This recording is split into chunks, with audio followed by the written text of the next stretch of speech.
Asperger's Little Journey by David W. Marr.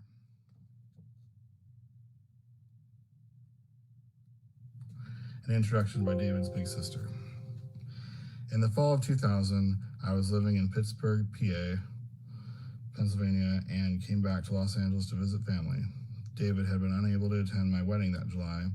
He and Leslie, David's mom, my stepmom, had stayed in Los Angeles after David was hospitalized for depression. During my visit, David and I took a walk and had a long talk on the steps of the outdoor amphitheater at the nearby campus of Occidental College. It's a conversation that has stayed with me over the years because I felt both powerless to stop and hopeful that things would get better for David. He had had such a long struggle in his earlier years with bullying and teachers who didn't get him. Now he seemed to be struggling mostly with our parents, frustrated with our restrictions and expectations. I remember telling him that I wished I could fast forward him into adulthood when I envisioned him happier. 15 years after that talk, I finally got to be with David at a July wedding, his own. He and Adam had met 7 years earlier, during Leslie's illness. It was a complicated time. In May of that year, I was unable to travel to LA for a special Mother's Day birthday celebration for Leslie. The family planned a short trip to Catalina Island, the site of family vacations when the boys were little. Adam flew out from Arkansas so that he could meet the family. I later heard from both Leslie and Grandma how much they liked him. They got to know him first over lunch at a favorite restaurant, and then as they toured the island in a golf cart that Adam rented for the occasion. Leslie lost much of her ability to communicate over the course of that year, but it was clear to me that she was happy that David had found someone so good and kind and supportive to build a life with. As a sister, a daughter, and a parent, David's book is painful for me to read. It speaks to the things we get wrong when we don't understand someone we love, the hurt that can be caused when difficult issues aren't spoken of openly, and what can be gained by listening more closely to the quieter voices among us.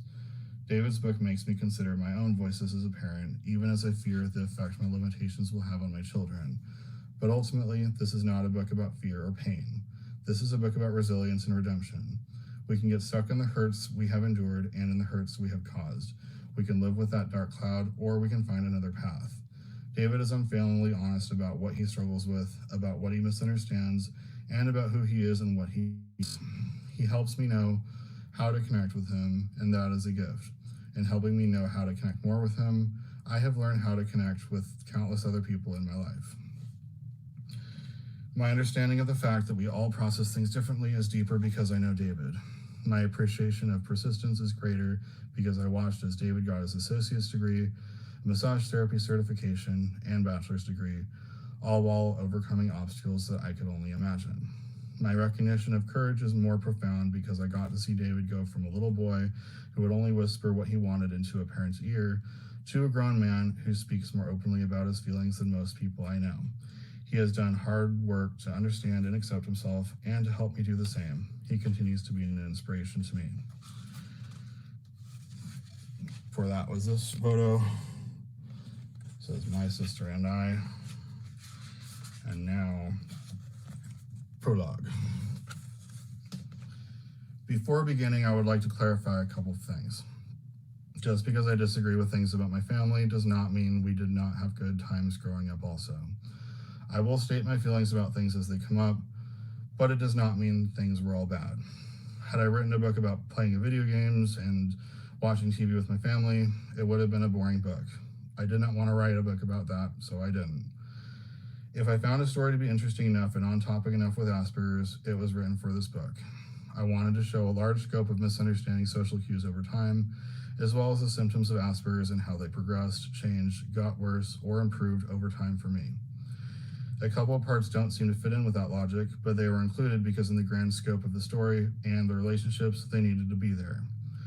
At age 30, I do feel I have grown out of my Asperger traits, but it took work to get there. But it took work to get here.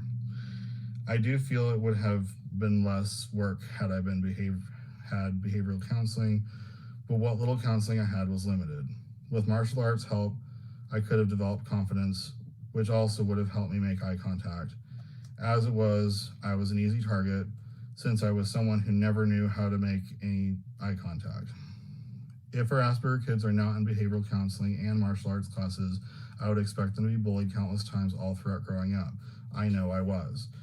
Many accounts of bullying did not make it into the book. I did not want the entire book to be about bullying. While talking, getting the feeling of being stuck, like I could not figure out a word to say, would be an issue as well. I would get better at blurting something out in time. That was hard for a while, and another thing that makes bullies prey on Aspies. Silence is acceptance, and bullying is never acceptable. People will pick on people just because they can, and silence allows them to. The book seems dark to me at times, although it was never meant to be a dark book. Life was not all bad, but this book was designed to jump to the important parts and the life lessons. There are a few examples in the book of teachers not understanding me and this causing frustrations for both me and the teacher. Please take something from that. It may benefit the student to let the teachers know that the student has Asperger's and that they don't always learn things the same ways. In any case, I hope it can help people. I wrote it as the book I would have wanted to read when I was young. It would have helped me learn and have something to relate to when I felt so alone and confused sometimes. I also wrote it for the confused moms that have talked to me, so puzzled, trying to figure out the complexities that are the nature of Asperger's. I hope that if the book helps you, as I wrote it to do, you will tell someone about it. Picture says me, young.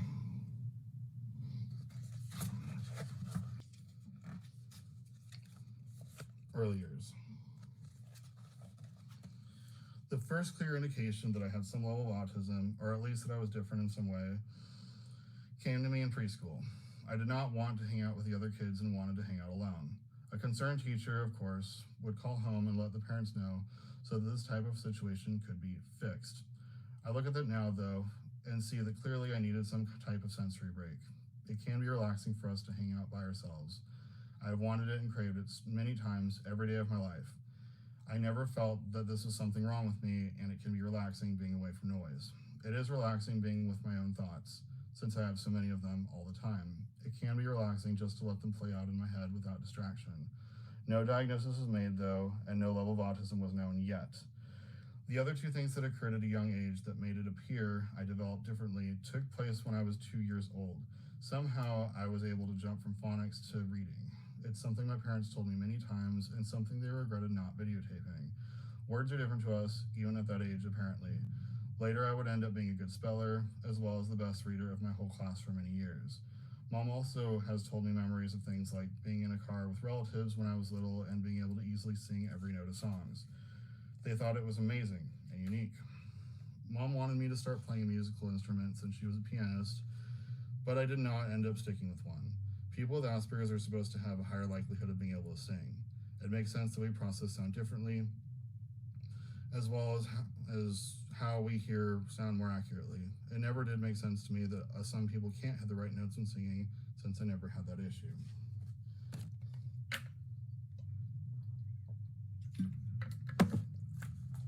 First grade, age 6. There were not big social issues that I was aware of early in my life. I feel that I socialized better in some of my younger years than some of my later ones. When we are young, we are expected to be silly or weird or goofy, and it is accepted.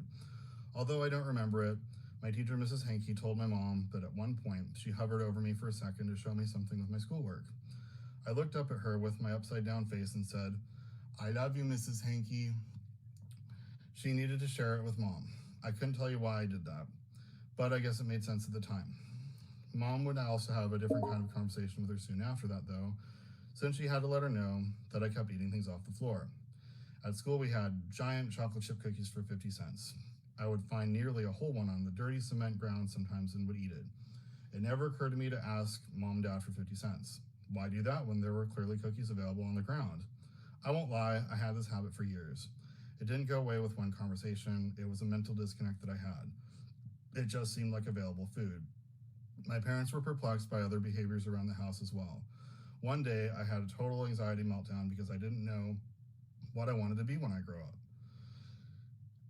up. My parents stayed with me and prayed with me for a while.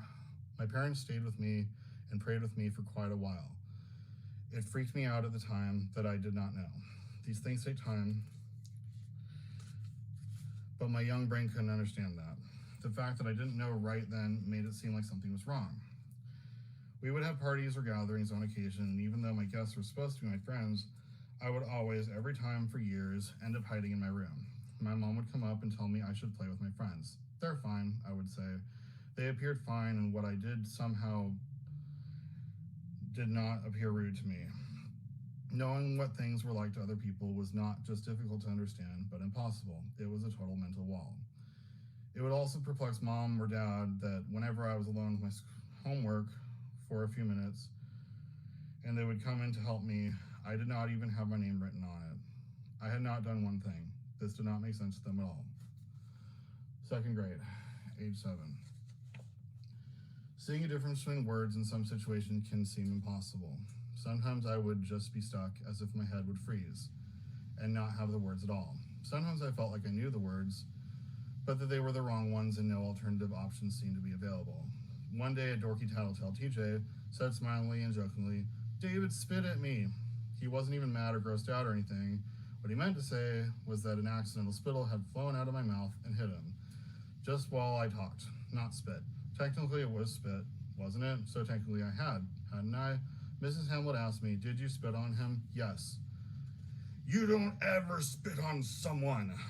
I was horrified and hurt. What did I do? Mom spoke with Mrs. Hamlet, and she told Mom that if I did not do it, I should have said no. Saying no did not make sense to me with this situation, since technically spit had hit him.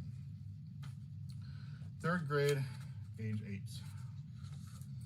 Things started to make a little less sense in some ways, and people would start to talk in fancier ways that sometimes would confuse me. There was an instance in school where some people were in trouble and the teacher said, "You know who you are." She was referring to some people in the class. I got scared and wondered aloud, what if I didn't know it was me? The teacher explained that if I didn't know, then it wasn't me.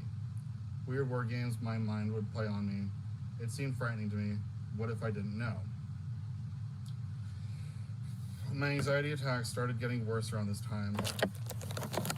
I had a substitute teacher, Mrs. Koldinsky, who asked us to bring sports stuff, like balls to throw around. I forgot to bring mine, which she said wasn't a big deal. We could play with each other. I got scared.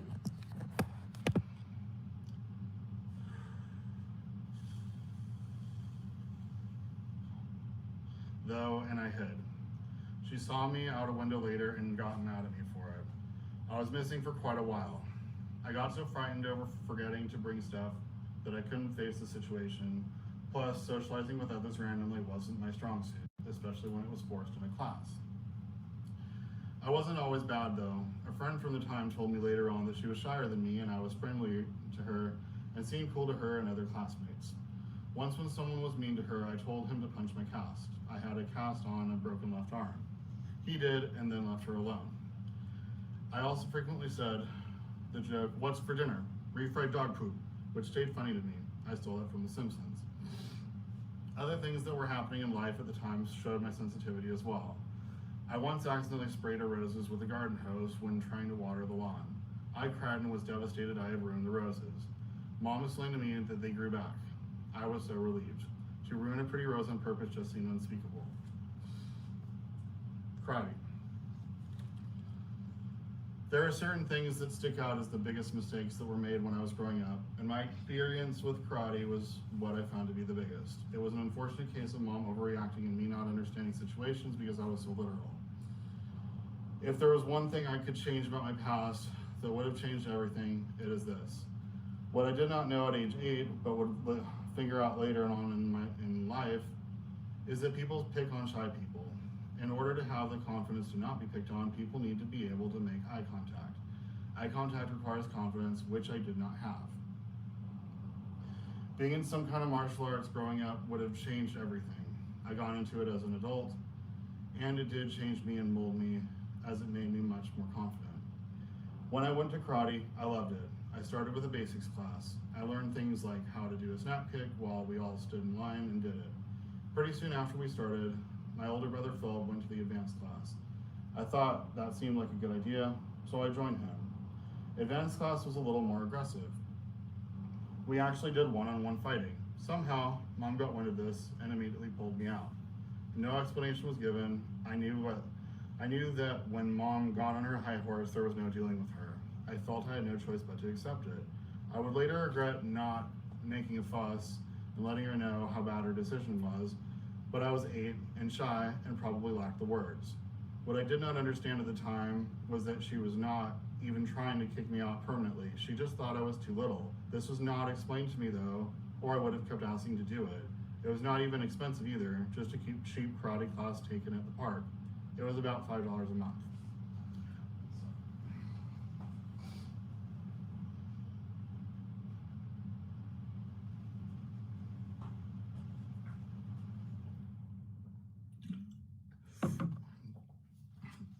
Pizza, age 9.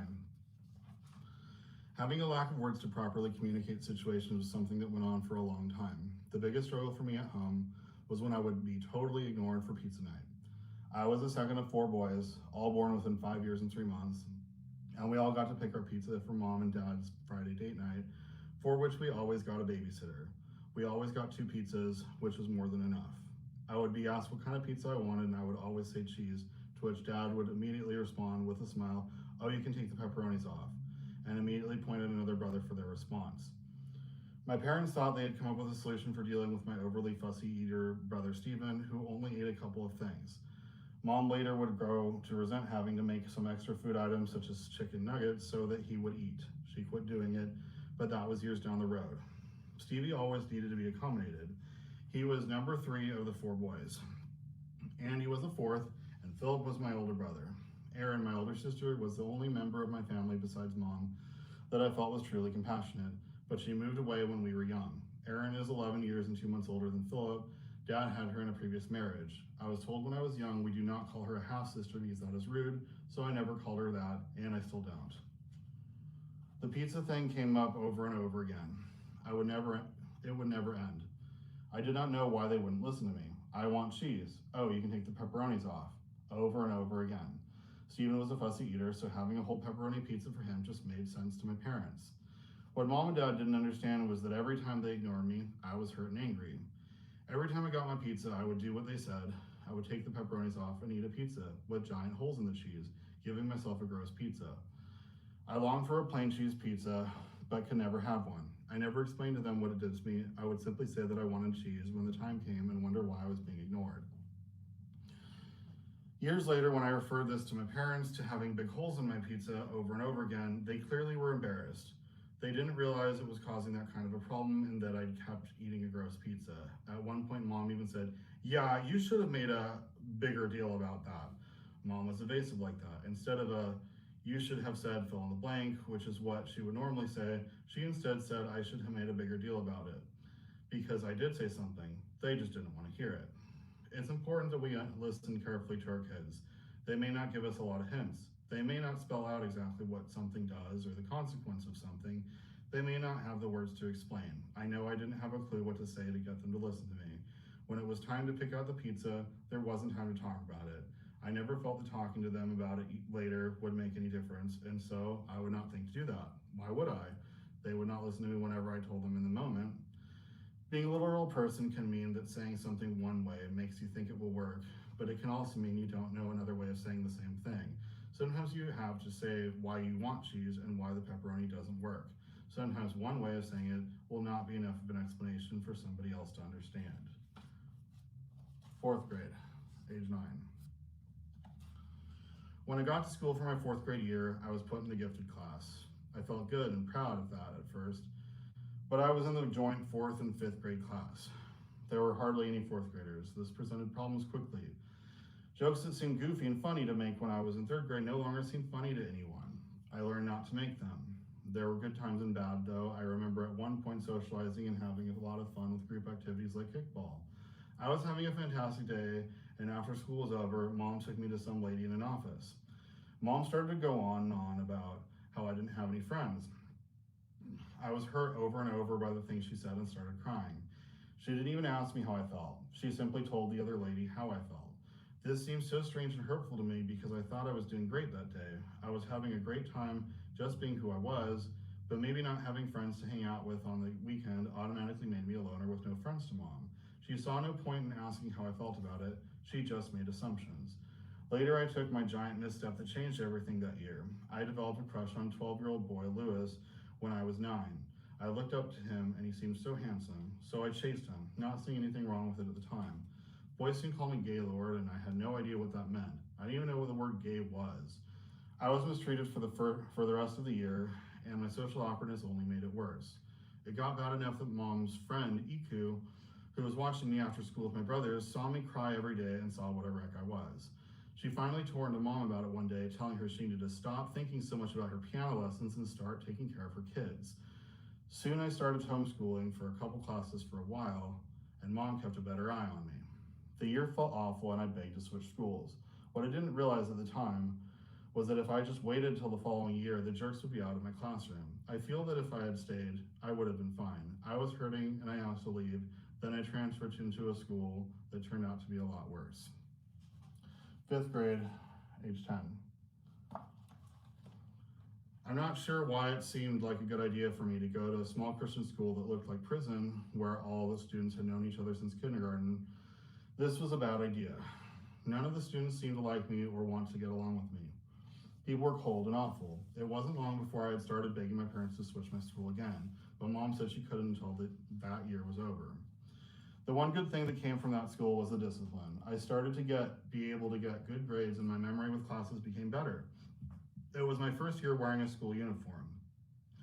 My coordination in sports was bad at the time. I was shocked one day when, without thinking, I raised my right leg and brought my arms together and was actually able to stop a ball. Over time, I would get better at sports, some more than others, but that seemed to be the beginning of that. My imagination was huge at the time. For some years growing up, I thought that stuffed animals were real, and I would talk to them as if they could understand me. I don't remember what year I stopped doing that, but it took quite some time. This was not at school though. This type of imagination carried over to other things as well. I was an odd kid. My social awkwardness made it hard to talk to people, and my imagination would likely only make me more of an outcast. Yet that didn't seem to stop me. For example, I had these Trapper Keeper folders with amazing designs on them, like one with these colorful tires on it. I would stare at them in awe as I would imagine gliding through space, and I would be able to see them turning and jump off of one to the other. I was in my own little world, and there was no one to see it but me. My video game obsession had started and would last some years as well. One game I played had a tremendous impact on me, even though I only bothered to play it for a weekend rental. It was Clay Fighter for the Super Nintendo. I had these colored pencils that I would play with, and I would make them fight and do battle and hit each other while I would fantasize about the game. My teacher, Mrs. Stone, told me not to do that once and took them away. The next day I did it again, and strangely, she didn't stop me. So I did that off and on the rest of the year. I probably did it more times than I'd care to think about, as it was the only memory that my classmate Debbie had about me that I used to play with my pencils. Debbie was a shy girl who hardly ever spoke in class. She later got married to my brother Stephen years down the road. Toward the end of the year, I was at some meeting with a counselor, and there was a big dry erase board where we wrote down 4 different schools I could go to. The ones listed were Area H Alternative School, Eagle Rock Elementary, homeschooling, and Pacific Christian. I had visited Area H Alternative School with Mom once, and I did like it, although a lady warned Mom when we visited not to bring me here, saying I wouldn't do well because kids were mean there. In this list of 4 school options, I liked every option except for one, Pacific Christian. As soon as I visited that school, I didn't like it. It was small and it looked like a park. Being there bugged me for reasons I couldn't explain. I liked all the other options way better. It didn't help that I was leaving a small school and suddenly was going to another small school. Why? It seems clear now that I needed to be going to a public school where I could meet other eccentric people like myself, not be bored with the same people all the time. One day I went to Pacific Christian and started trying on the school uniforms in the bathroom and going out to show Mom how they fit. Why was I trying on outfits at the school when I didn't even want to go here, I wondered. Suddenly my choices in schools were void and Mom was just going to choose for me. In her mind, I had switched schools twice and needed to find some place I could go for a while. Corrine St. Clair's story.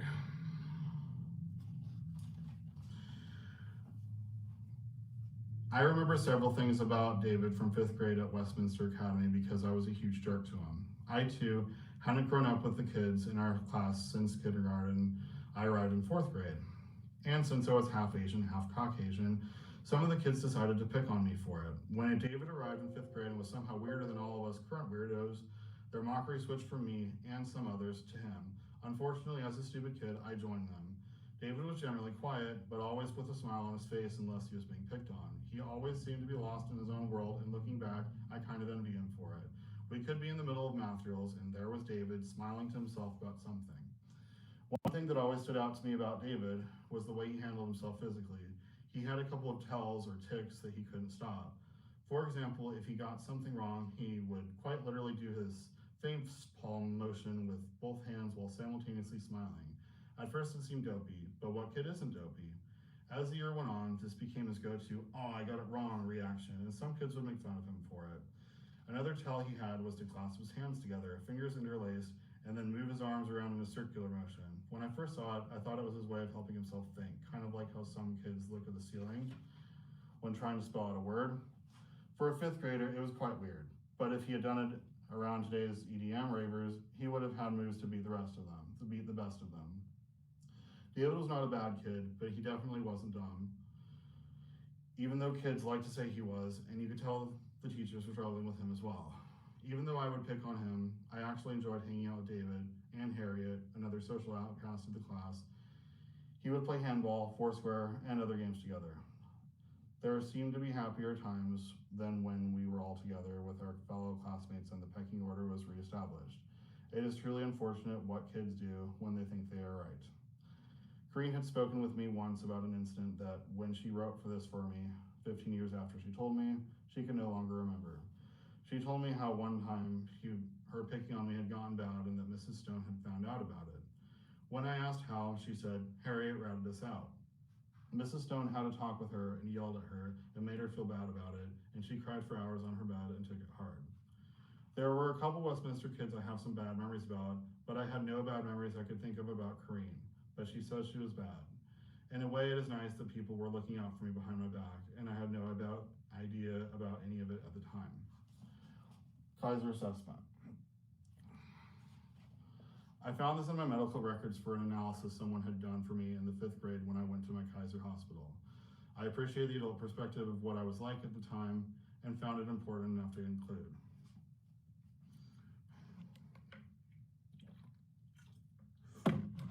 Keith Scott, MD Pediatrics, date of consultation, January 17, 1996. The type of consultation, outpatient school clinic consultation.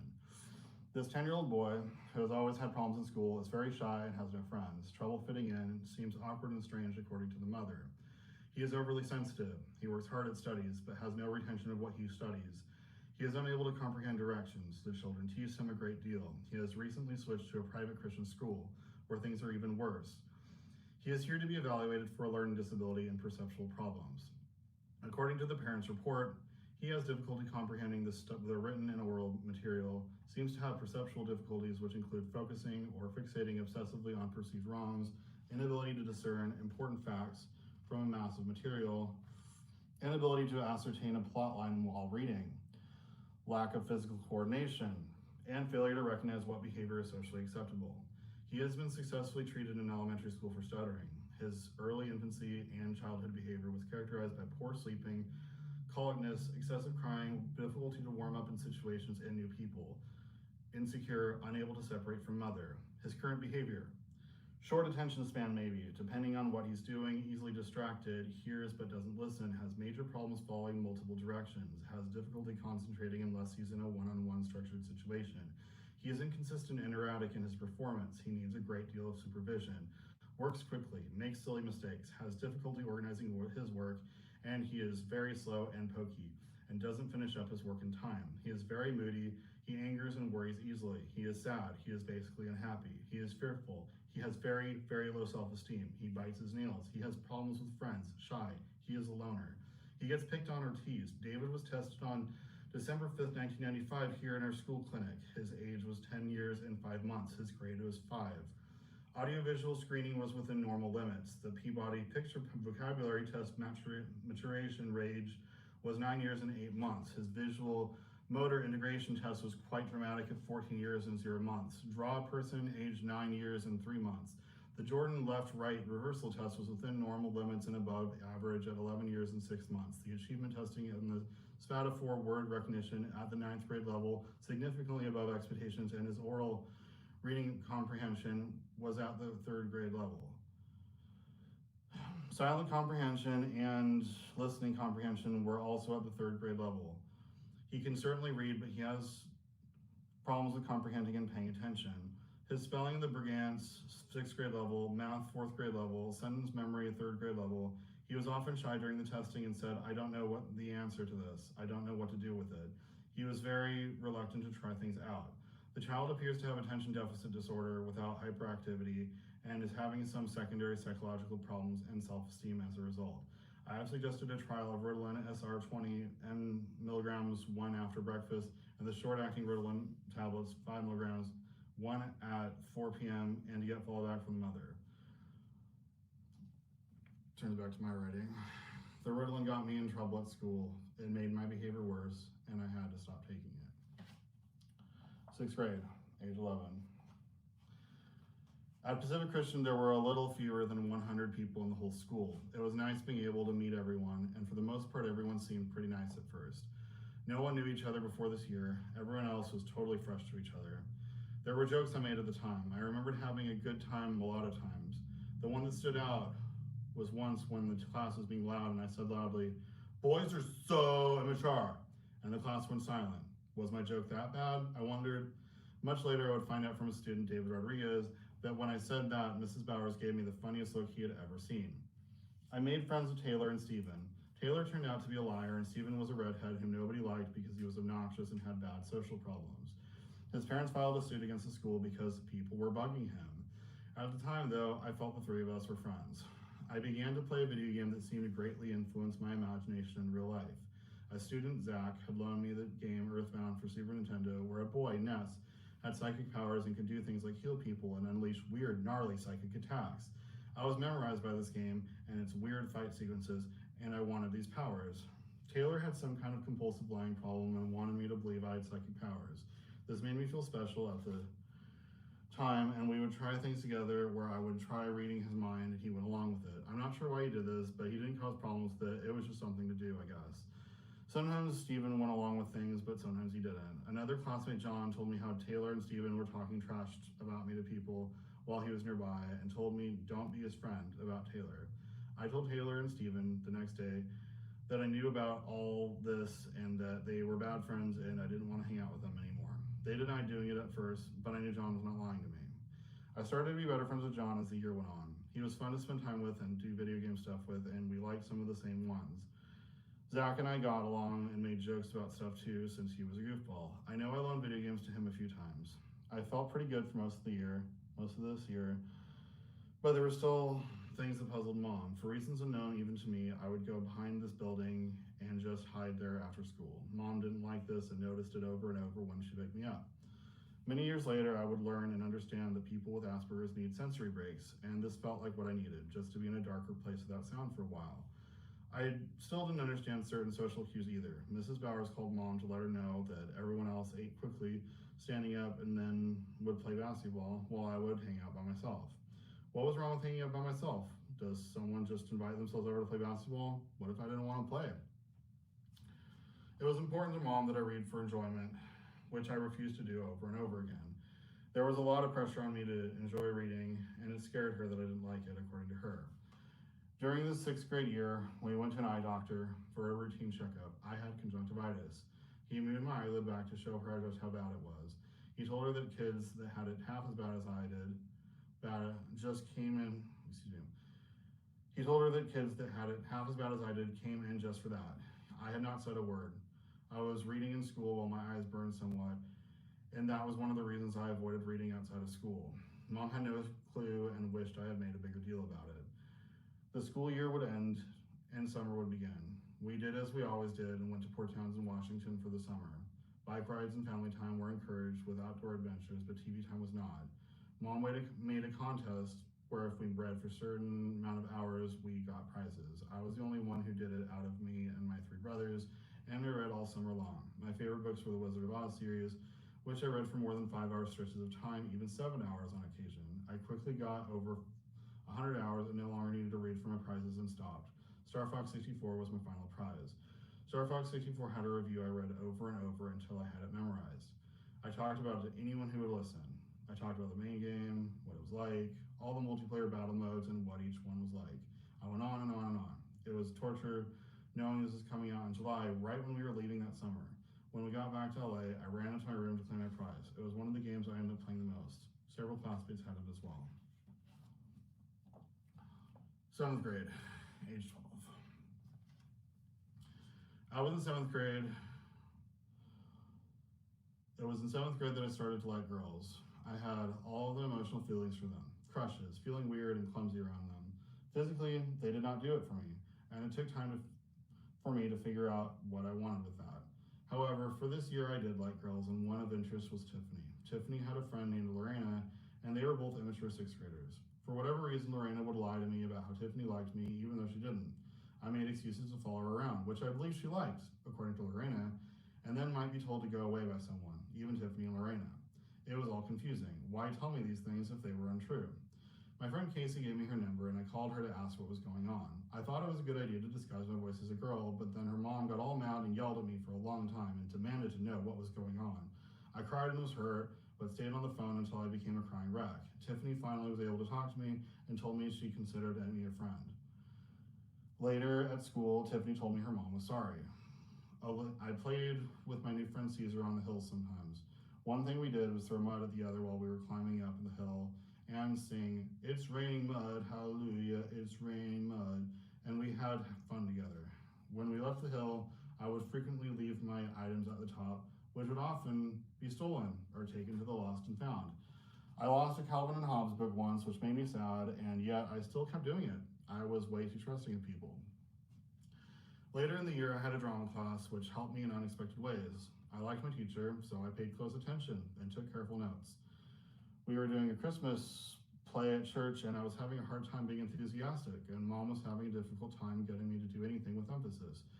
But with a combination of my drama teacher and Mom tutoring me, I mastered my Christmas play part as an innkeeper, where I told someone off and said, "Ha!" and strutted away. People thought it was hilarious. Once I got out of my monotone, I ended up having a lot of fun. Bullying was worse this year, and my grades went down as a result. There were certain things I probably should have told my parents about, like when Nathaniel walked up to me and punched me in the stomach for no reason. It was easy to get depressed this year about other stuff that was happening. Sometimes with bullies, there is a ringleader who bands people together. Joshua went to Pacific Christian for the first half of 6th grade, but left for unknown reasons and then returned in 7th grade. He was a mean, rude person who did awful stuff to people and had minions to do what he wanted. He vanished after 7th grade was over, and the class was better and happier for it. Bullying would happen off and on over the years, and with my shyness and bad eye contact, I would draw it to me and not be sure what to do about it. My parents did not know what to do either. 8th grade, age 13.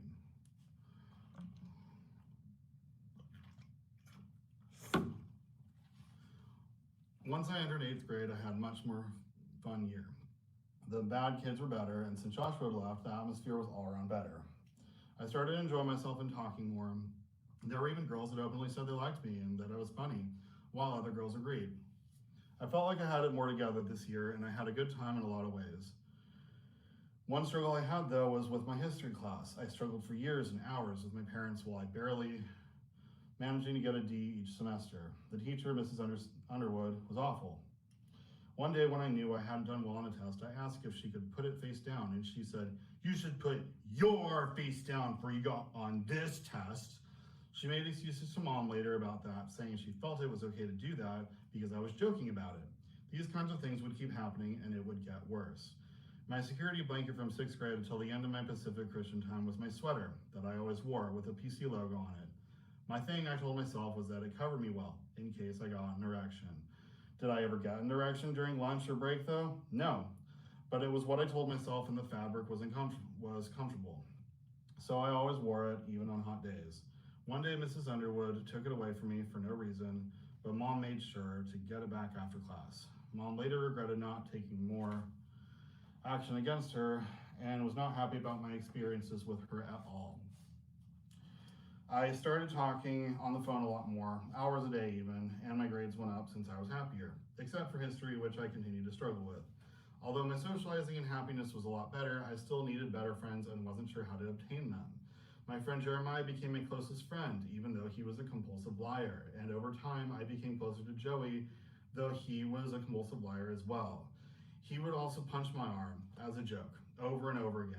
I never said or did anything about it because I thought that if I did, it made me weak, but I didn't like it. John was around us too, and I should have made better friends with him, but didn't. He wasn't a liar, and we drifted apart a bit. Caesar and I continued to be friends to a lesser extent until he was kicked out later that year for bad grades. Chris was a new student that year that I had a crush on, which I tried to hide. I just needed to be friends with him and needed his approval much more than anyone else's. He just seemed so funny with his jokes and his nice smile, and he was a light-colored Mexican and was unintelligent but funny. We would hang out and talk on the phone. Without meaning to, I called him too often. Although to be fair, there were times where he asked me to call him back, and I guess he didn't mean it. One day he admitted he didn't want to talk to me. When I asked why not, he said, "Because you're bugging me." I got scared and said my goodbyes. He started talking some trash about me, which I didn't think was fair. He did tell me to call him back after all, and he handled his problems like garbage. Wasn't there a nicer way to tell someone to call us?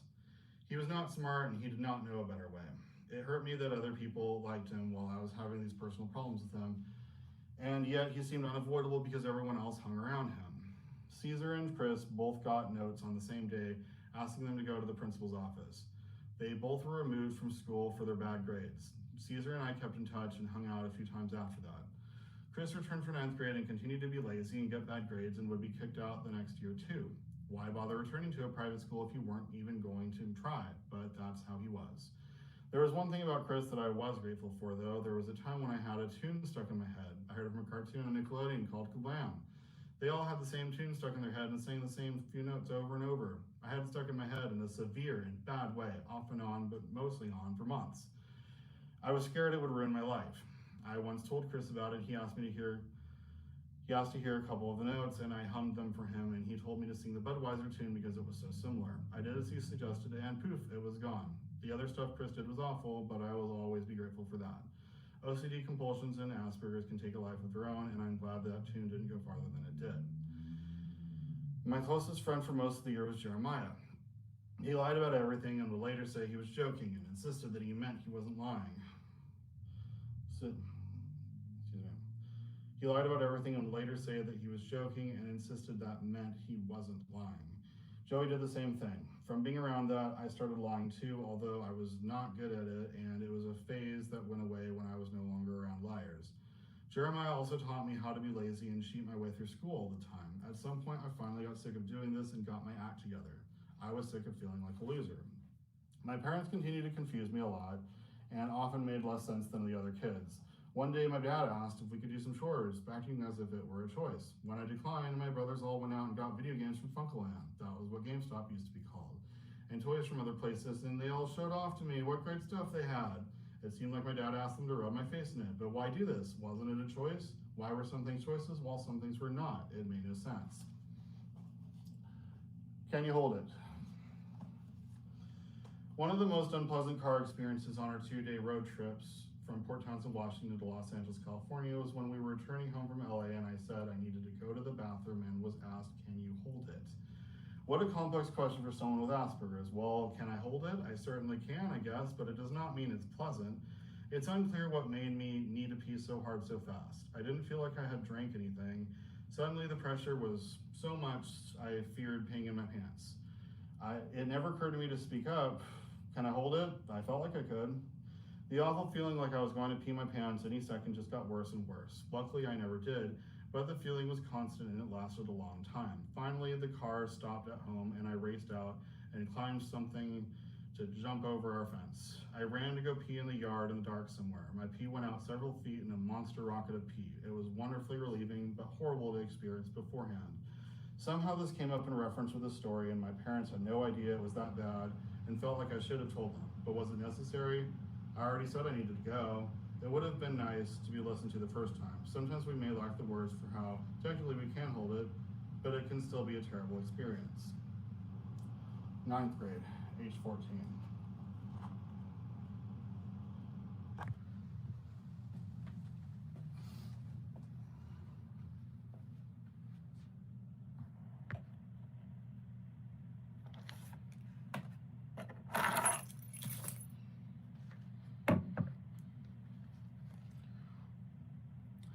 When my year of ninth grade started, I had lost my friend Joey, who didn't want to be friends with me anymore, and I was depressed. He told me he wouldn't care if I was gay when we talked about it, so I told him I was. We could no longer stay friends. He was an awful friend anyway, although I did not see that at the time. My depression mounted, and my GPA slipped to beneath a 2.0. Suddenly, I was in the room that people went to when their grades were bad for an hour after school. Being around Joey was difficult, and he made sure to make rude comments to me and about me, which hurt. I was forced to try to socialize with new people. One day I came to school and Zach told me there were more than 5 different people that had told him that David had called him last night. I was calling new people, trying to socialize and have fun in the ways that I could, and this was because I could no longer hang out with my old friends due to Joey being there. Mom and Dad had allowed an unheard of luxury for me the summer before and allowed me to watch the horror movies I wanted to watch. I watched lots of different ones and enjoyed them, although binge watching them after not being allowed to see them for so long may have helped create a bad effect. I was on the phone with Chris and Zach one night, casually talking about usual teenager stuff in a 3-way call. In front of me was this basket shelf thing with Mom's piano stuff on it and a big window next to me. I saw a hooded death figure run up to my brother's room outside. I freaked out and started telling my friends. They told me to hang up and call the cops. I looked back and the figure had an axe that was swinging towards the door. I went to the kitchen. It turned out to be my brother's girlfriend who was at the door. This experience freaked me out enough that I wrote about it. When Jeremiah read it, he insisted that the story keep going.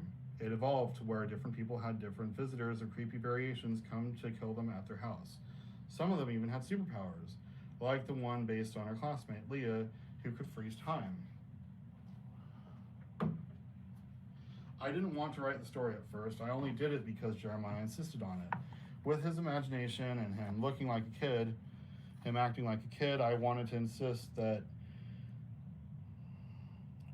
With his imagination, him acting like a kid, he wanted to insist that we would make a book and he would illustrate it and get half profits since he was poor. We would also make a movie about it, which he had connections for. I wasn't global enough to believe Jeremiah and knew he had some kind of lying disorder. It was fun making a story with him, though, and I continued it. I had real first names of classmates since it was easier to write it and visualize it that way.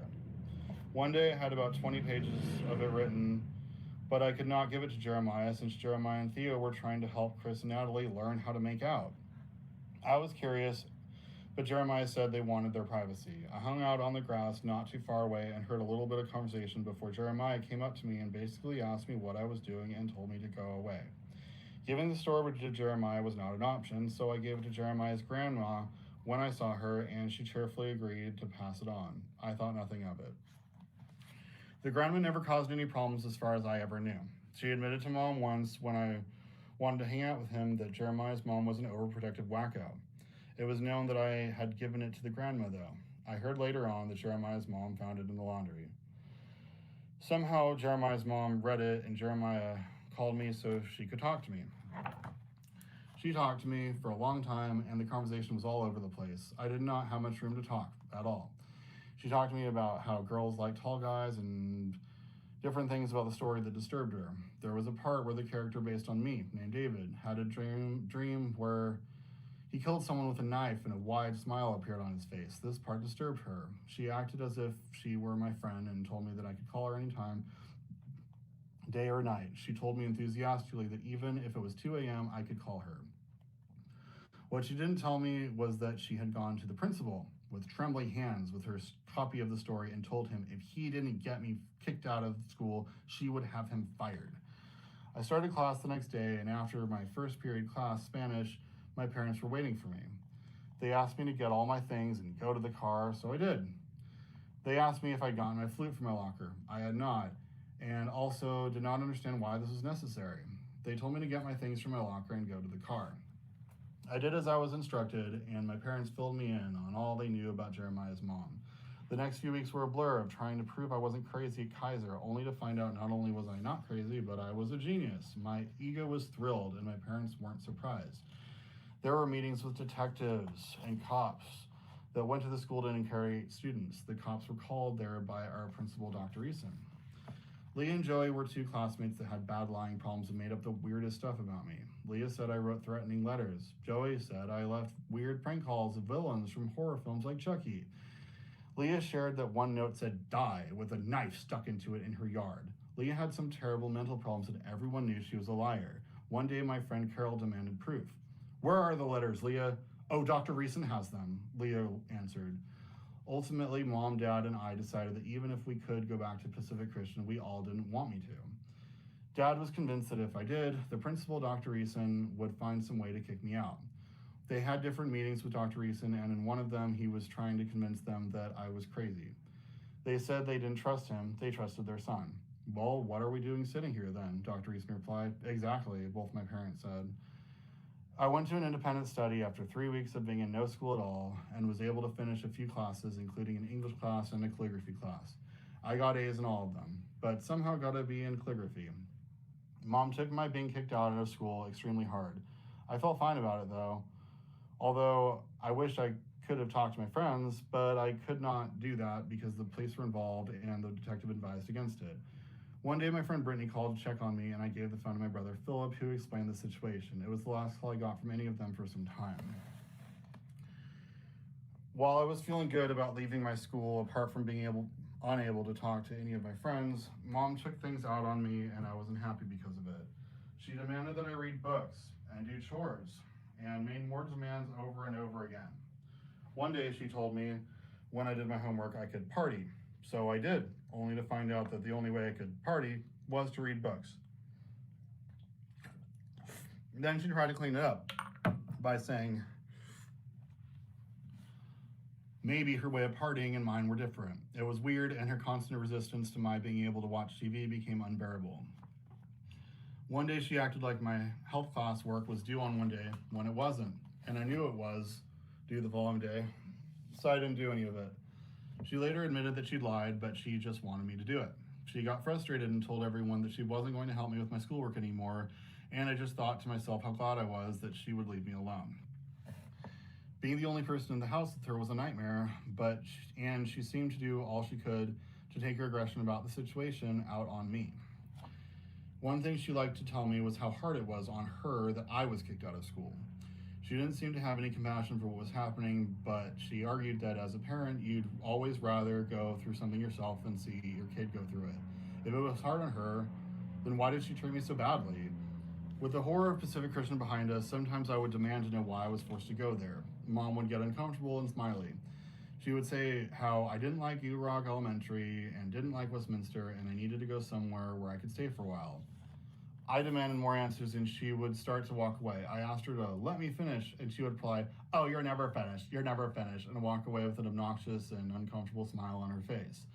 The Pacific Christian situation was so hard on her that she refused to talk about it at all, even though I went there against my will and it was her idea. But she had nothing but resentment for that school after that. She even mailed my books there instead of just visiting the school to drop them off. The teacher from my independent study knew Carol, an administrator from Eagle Rock High School, and although the school was capped and not allowing any more students, they were going to pull a favor and let me in. There was no time to look into other schools or pursue other options, at least none that we took the time to find out about. Abruptly, I was starting my first day at school in the second semester at Eagle Rock High School, my first time in 4.5 years of being in a public school. Some years later, Pacific Christian no longer had the funding to continue operating as a private school, and it finished the school year and closed down. Some of us have gone back in touch and have had informal reunions. 9th grade, second semester. When I started in 9th grade, I was so grateful to be back in school. I was thrilled to do the schoolwork, and it was easy to want to get good grades. The classes were easier than what I was used to at my former private schools, and my grades were considerably better than when I was at Pacific Christian and my classes there had become too difficult. I was pretty quiet and shy, but I got along with people. I took my brother Philip's advice and just try to be nice. If someone needs a pen, you give them a pen. Be nice to people and people will like you. On the other hand, though, he knew that bullying might become a problem and told me to come to him if it did. That offer could only last until the end of my 9th grade year, though, since he would be graduating. Normally, he would have been in 11th grade with our ages, but years earlier had skipped a grade. I tried to make friends with a group of people that Philip introduced me to. I was shy, and it was hard. I would sit against a wall, and they came up to me at first and tried to be nice. I hung out with them for a few weeks before I stopped. There may have been some emotional overlap between the bad situation with Pacific Christian Mom's later emotions. There was a report card I got where I was proud of my improvement with grades. The report card read ACABAC. Mom got it, and she cried and gave me a guilt trip. She wondered why I got a B in Algebra 1A. She reminded me how she told me that if I got straight A's, she'd get me a great present. But I couldn't even get an A in an easy math class. It was such a surreal conversation, and I had no idea what was going through her mind or her emotions at the time. Here it was with these grades that a lot of parents would be happy about, and Mom cried and was upset about it. It was a push too much, and I let my grades slide after that since I no longer cared about trying to impress Mom. It's something I would regret not working out with Mom and Dad at the time, but I figured she would not regret saying what she said later anyway. It was the best report card I got at Eagle Rock High, and my grades after that would become considerably lower. One day, my friends Richard, Amber, Zach, and I went to my backyard to smoke pot. It was a nice private area behind a fence with lots of dirt and just weeds. The land was part of our property, but it was too much land to look after, so it just sat there in this weird hill shape. It wasn't flat. Richard told me that I should take 5 hits in a row and that I would get jacked up. I did as he said, thinking nothing of it being a bad idea, and before I knew it, I seemed to transform into another world. I spun around wildly, trying to pull hair out of my head. I heard a little girl's voice singing in the back of my head. That's all right, something in your conscience is trying to make sense, over and over again. Things felt like they rose for a few seconds and then just dropped over and over. I tried having a conversation with my friends, and my memory and talking didn't seem to work right. At one point I asked Richard for his razor blade so I could cut myself open with it. Richard kept a razor blade on him to slice his arm a little bit from time to time. My friends all left me there at my house. They didn't want to get in trouble, and my bad trip was only going to get them found out. The next day at school, I walked up to them, and even though it was awkward, I made sure to make friends with all of them again, not holding anything against them. I didn't know who else to be friends with at school, so it seemed like the thing to do. Later, for some reason, I started talking to the school counselor, and I let her know my experience. The thing with the razor blade got her attention, and although the counselor made it seem like I could trust her, I didn't expect it to lead to a hospitalization, and I didn't even know what that was. Costa Mesa was a clinic which had some great counselors to talk to, and I met with other teenagers with problems. I got to see what other severely depressed teenagers were like. This experience made me want to be a counselor and to help troubled teens. Everyone just wanted us to be better. It was like a camp away from home, and it felt good instead of bad. I regrettably had to miss my sister Erin's wedding because of being there, but aside from that, there was definitely good that came from it. Mom took the long drive out to visit me every day. She didn't go to the wedding either. At one point while I was there, we had some kind of intelligence test with easy questions. There were 3 tests, and on one, I felt like I probably got one wrong. It turned out that I got 100% on all 3.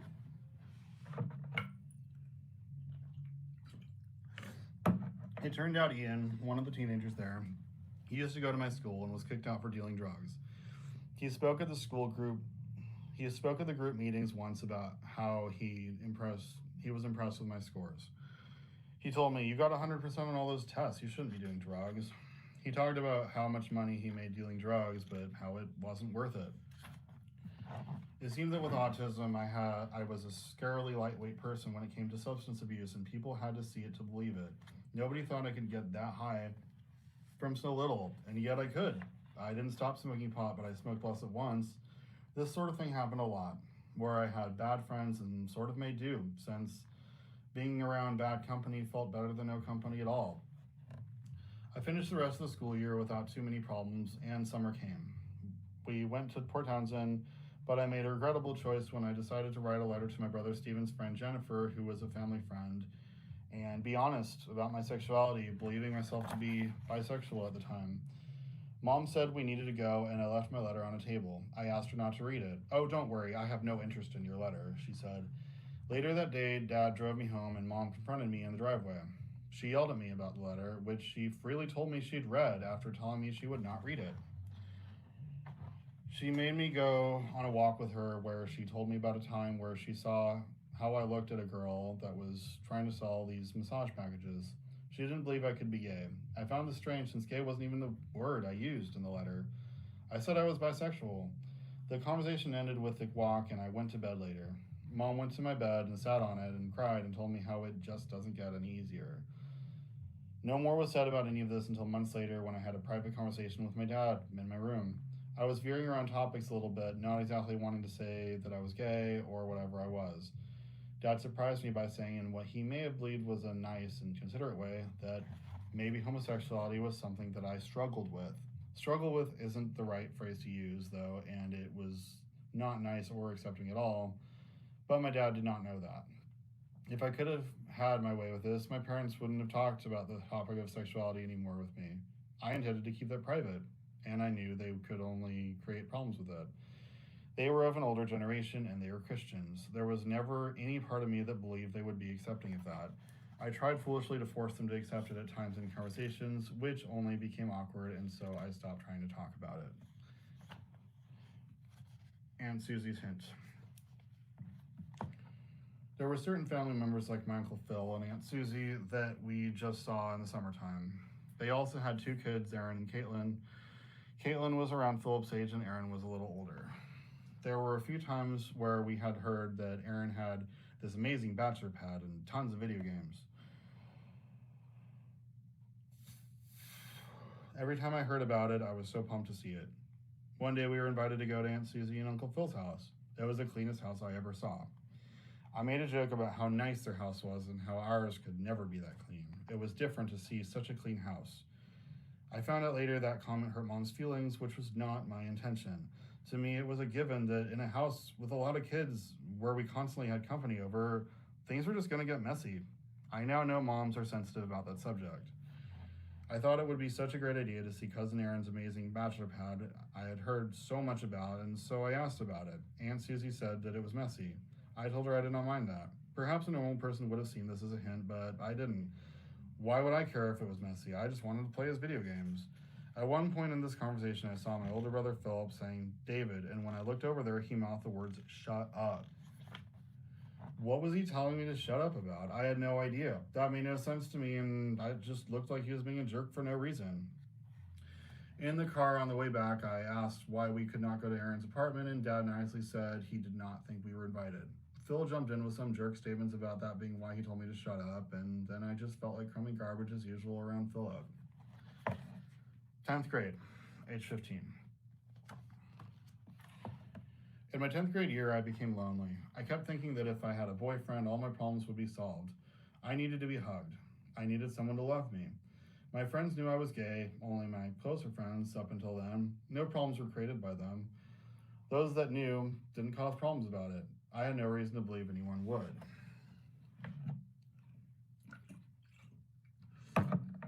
I did what I thought could solve my issue of loneliness. I asked 3 girls if they knew any gay guys, and talked about how much I wanted a boyfriend.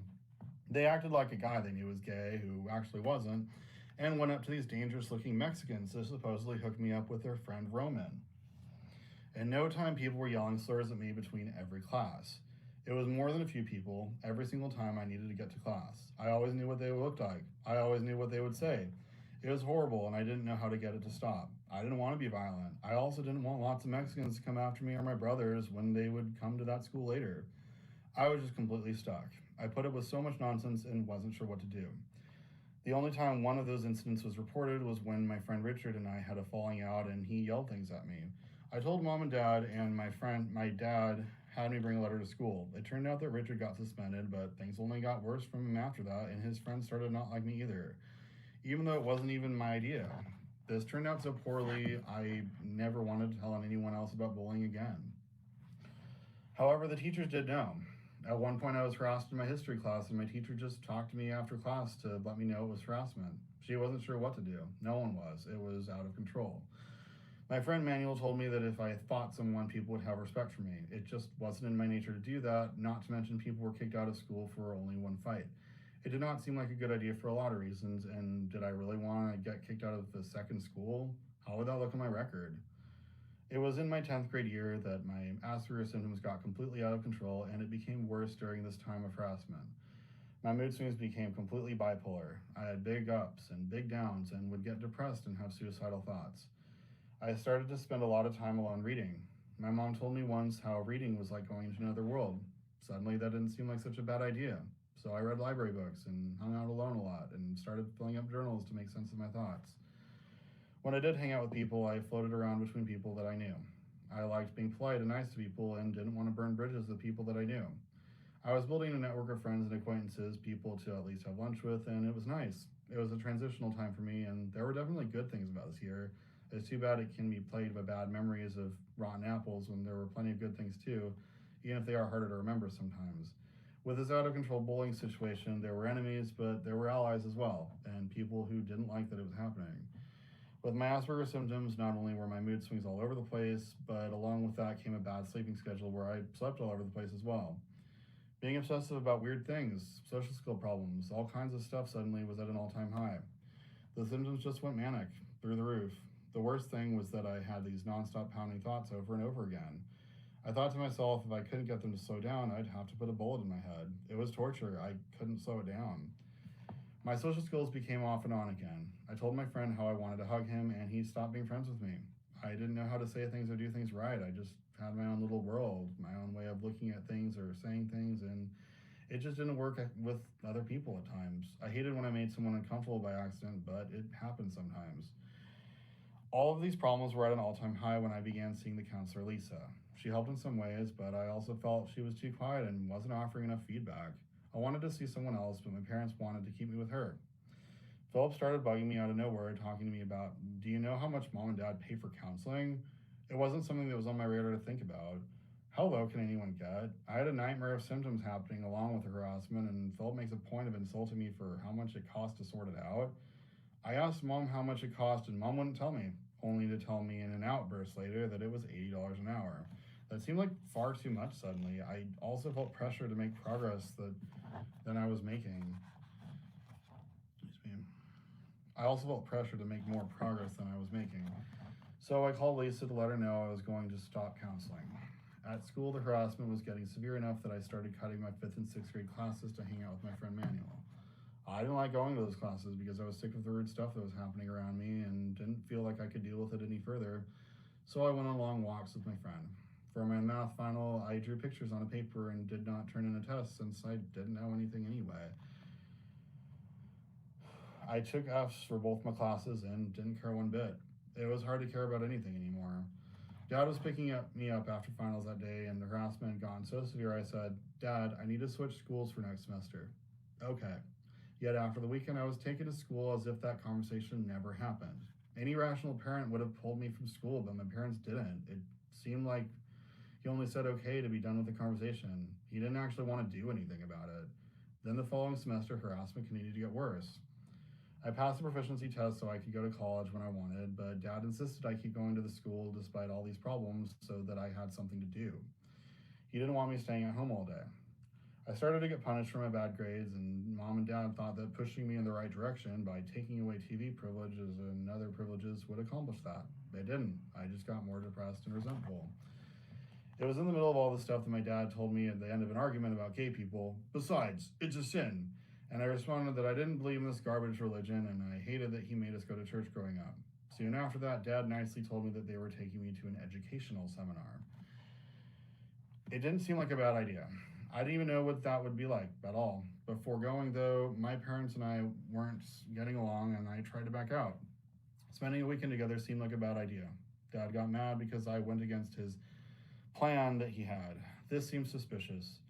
Dad made a good living as a lawyer, and this didn't seem to be about the money. We showed up, and there were picketers outside saying things like, "We're here, we're queer, we refuse to live in fear." We went inside, and the seminar started. This educational seminar, it felt a lot like crawling into a hole and dying. It told me all about how, if I was gay, I was going to live a depressing and terrible life, and how gays all cheat on each other. It followed every bad stereotype, every made-up thing about gay people imaginable, and preached it like it was fact. It felt absolutely horrible to listen to it for the hour or so before I joined the picketers and spent all day with them. I even made a one-day boyfriend, Paul, and I tried to keep it going, but with living 2 hours away from each other, it dissolved quickly before I could see him again. Mom and Dad were disappointed the weekend hadn't turned out how they hoped, but they didn't try to do that again. When I confronted Mom about it later, she denied it was an anti-gay seminar. Dad never admitted that that was what it was. I hardened against my parents. I felt bad about how I treated them before when I was bad to them, but suddenly I no longer did. They no longer just felt like the enemy, they were the enemy. They had attacked me about my sexuality in a way so messed up I could hardly believe it, tricking me into attending that nonsense. My depression started to spiral out of control. Suicidal thoughts pounded my head frequently for the rest of the school year. I cut myself up once, but was never brave enough to go further, but I thought about death all the time. I couldn't get it out of my head. The harassers at school seemed to want it. My parents thought being gay was wrong, and my family couldn't even talk to me about it unless it was in some weird way. Everything seemed to point to being better off without my life. My symptoms stayed out of control, although sometimes medication helped balance things a little. Sometimes I would forget a pill and would get depressed. My dad kept asking in front of family members, "Did you take your pill?" Every day, even though I kept asking him not to. I hated the idea that anyone would ask me about it. I didn't want anyone to know I was chemically imbalanced. It seemed weird. Even a church lady randomly asked me about it at a church retreat because my parents told her to, and it was in front of friends. She tried to ask sort of quietly, but they heard it.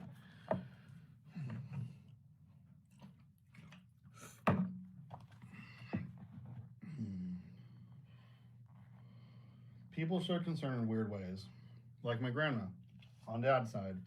After I missed my sister's wedding, and this was after I asked mom and dad not to tell her why I was not there, but they ignored this and told her anyway, I got these weird letters saying your name was bought in front of the church in prayer.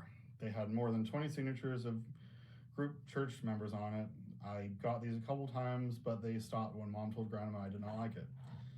One day I had an interview at Glendale Community College. Before we began our drive, I got mad at mom for being so late coming out to the car for something so important, and she told me terrible things for the rest of the way there, starting with that I wanted everyone to feel sorry for me and that no one does. I tried to hold myself together, but couldn't, and when we arrived, I spoke to my interview lady alone. I could not control my emotions and started crying. I told her about the situation. She said she'd recommend me to a general placement. We concluded our conversation, and I walked out, and mom went in for a one-on-one conversation. When I asked mom about the general placement afterwards, she said that they had not talked about it, which I found suspicious and was skeptical about that. This conversation led to my dad looking up a boarding school and finding Freedom Mountain Academy. This school was $10,000 for 1 year, and at the end of the year, they would give me $1,000 back. It was a school that charged less because of farm work involved. I knew nothing about it, didn't even read the packet, but I was all in. When summer came, the fighting with my parents got awkward. One of the things that confused me about mom then was how she would act like going to Washington was a choice, and when I said I didn't want to go, she'd guilt us into going somehow anyway, but then later would act like I didn't have to go if I didn't want to. She never would say what she meant.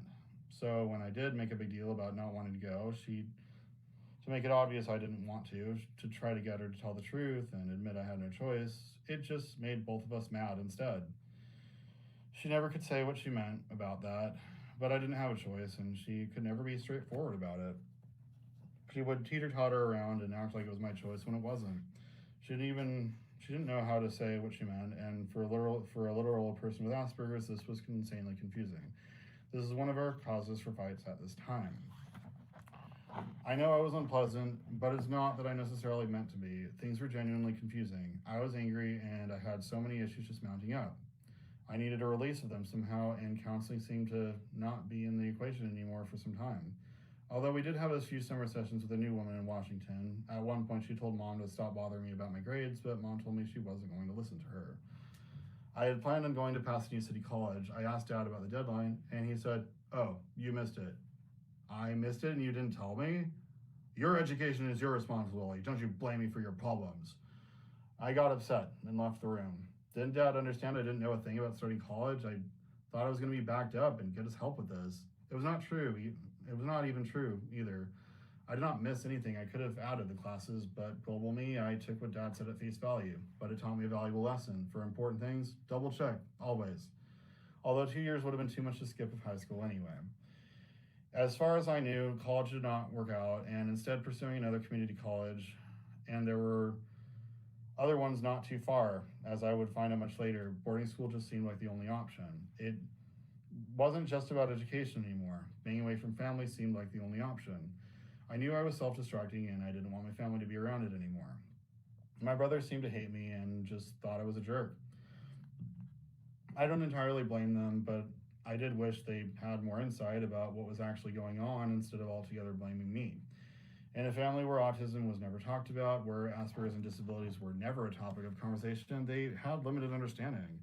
Aside from mom reading something that sounded like I had symptoms matching Asperger's when I was 9, there was never a diagnosis, never a plan to help. It never became a family issue. I didn't know all the problems I had were Asperger's symptoms that kept whirling through my head. I just thought I was weird and had bad problems. My family just thought I was a jerk.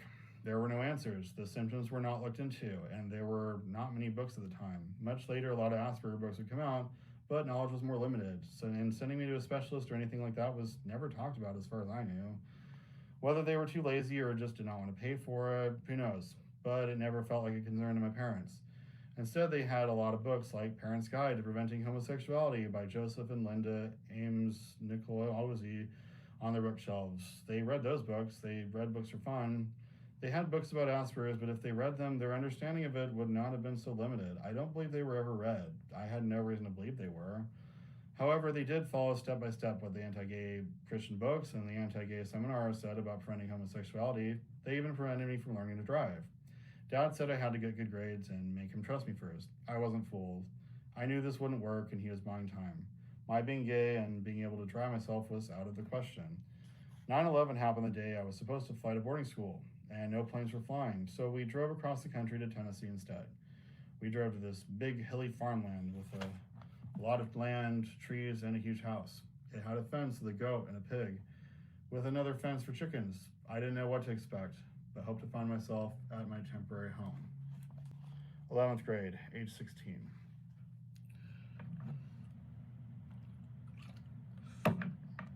At the beginning of the year, nobody knew anybody and everybody seemed super nice.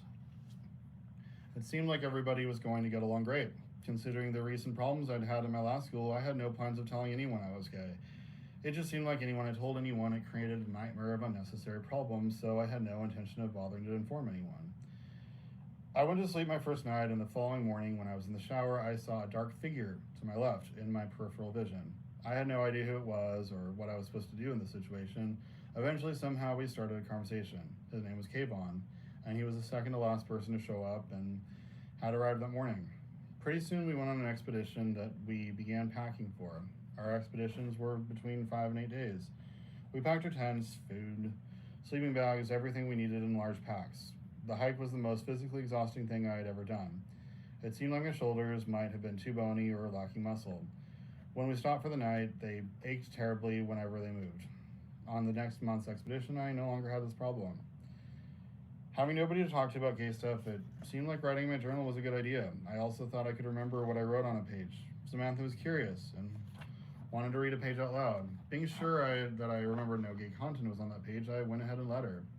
Bob and Samantha were sitting around a campfire area with me, and Samantha read aloud what I'd written about Bob. At first I thought he was. She stopped speaking there and started laughing. The next word was cute, but she didn't say it out loud. A recurring theme with my Asperger's is not thinking that something I write down will get me in trouble, and it happened a lot. Mom told me that if you don't want the world to see it, then don't write it down. This seemed impossible advice to take at the time. I needed a place to open up, and I used my journal for that. The other recurring theme was difficulty saying no to people. For some reason, that seemed rude, and I couldn't do that. I got better at doing that in my adulthood, but when I was young, it just seemed impolite to say no, and it seemed impossible to do. In my family, the word no seemed to mean that someone would push until they got their way, so that didn't help. It never seemed like an effective word. Samantha and Bob walked down the hill, and I hoped they would keep what happened between us a secret, but suddenly, Kayvon was screaming. He ended up coming up to me when I sat by myself with his loser lapdog Chris walking up to him. He yelled at me about how he should beat me up and how I should have just told him. Nobody was in agreement with him. Everyone agreed that telling someone they are gay when they are naked in the shower is not the ideal place. Kayvon's reaction was terrible, and this prompted Samantha to lie and say to people that she was not part of it, and it was all Bob.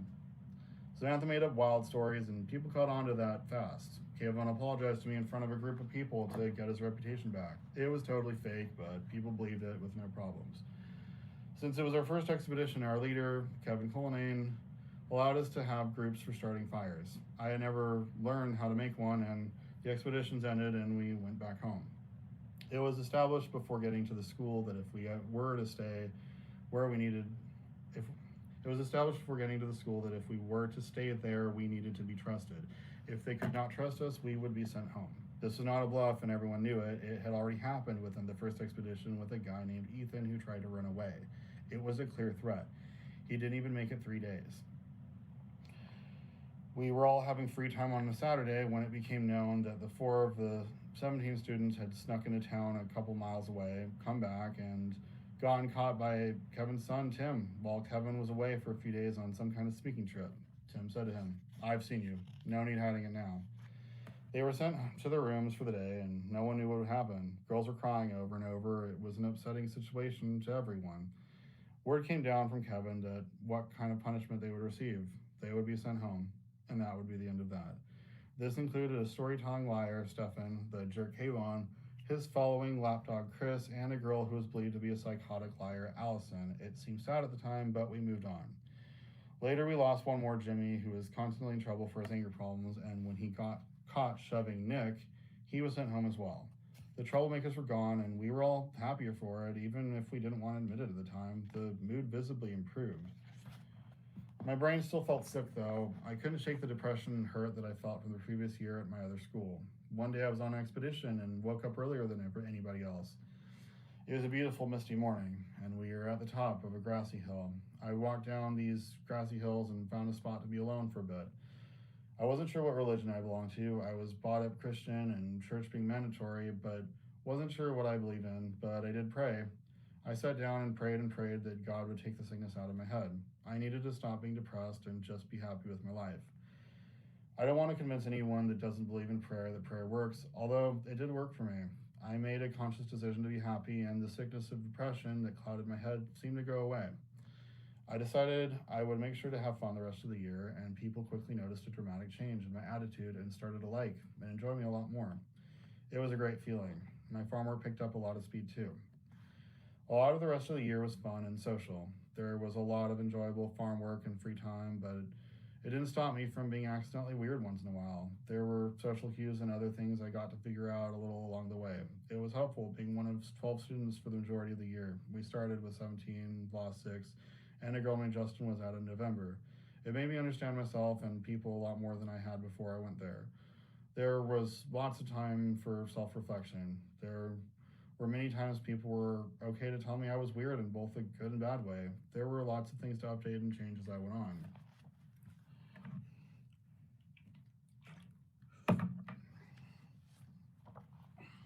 One thing toward the beginning was how, without realizing it or meaning to, I accidentally freaked Chris out. I was pacing around the house in our large main floor over and over and didn't even realize I was doing that. Best to take a walk on those situations. He was in his room and Dan said loudly with Dan and loudly told me to go away. Dan told me later how Chris told him that I had scared him. Also early in the year, I had forgotten to shower for a few days and people were telling me that I was stinky. I honestly thought they were kidding. Things like showering or putting on deodorant just didn't make sense at the beginning of the year to me. I was too depressed at first to make simple connections like that. After enough complaints, I finally started with daily showers and deodorant. With enough people, including our main leader's wife, Patricia, telling me, I knew it wasn't people pulling my leg. And the most frustrating time I had at boarding school was when, at the beginning, we were no longer allowed to have group fires, and we had to learn to build fires on our own. I was put with Kevin Ray as my tent partner, and neither of us knew how to do it. Our leader, Kevin, was old school and just saw things in his weird military way through distorted lenses at times. He was of the belief that everybody could learn to make a fire just trying it by themselves. This did not work for little Kevin and me at all. We were frustrated, trying and trying over and over again. We tried everything we could think of for a couple of hours. It didn't work. We lied one time, saying that we started one to get them off our backs. Not too long after that, I came back to the tent and little Kevin had started a fire, and from then on, little Kevin started to make them on his own. Since I could never figure it out, I cheated. I went into town and purchased the big long lighters that they had. I made myself useful by getting many of those, candles, and other things to help start fires. I never once started a fire throughout the whole year by myself, and for some reason nobody seemed to catch on to this. They liked my usefulness with the equipment I made sure to have. To be fair, Big Kevin didn't know that I had Asperger's. It's not something me or my family talked about, and there would be no way or reason for him to know.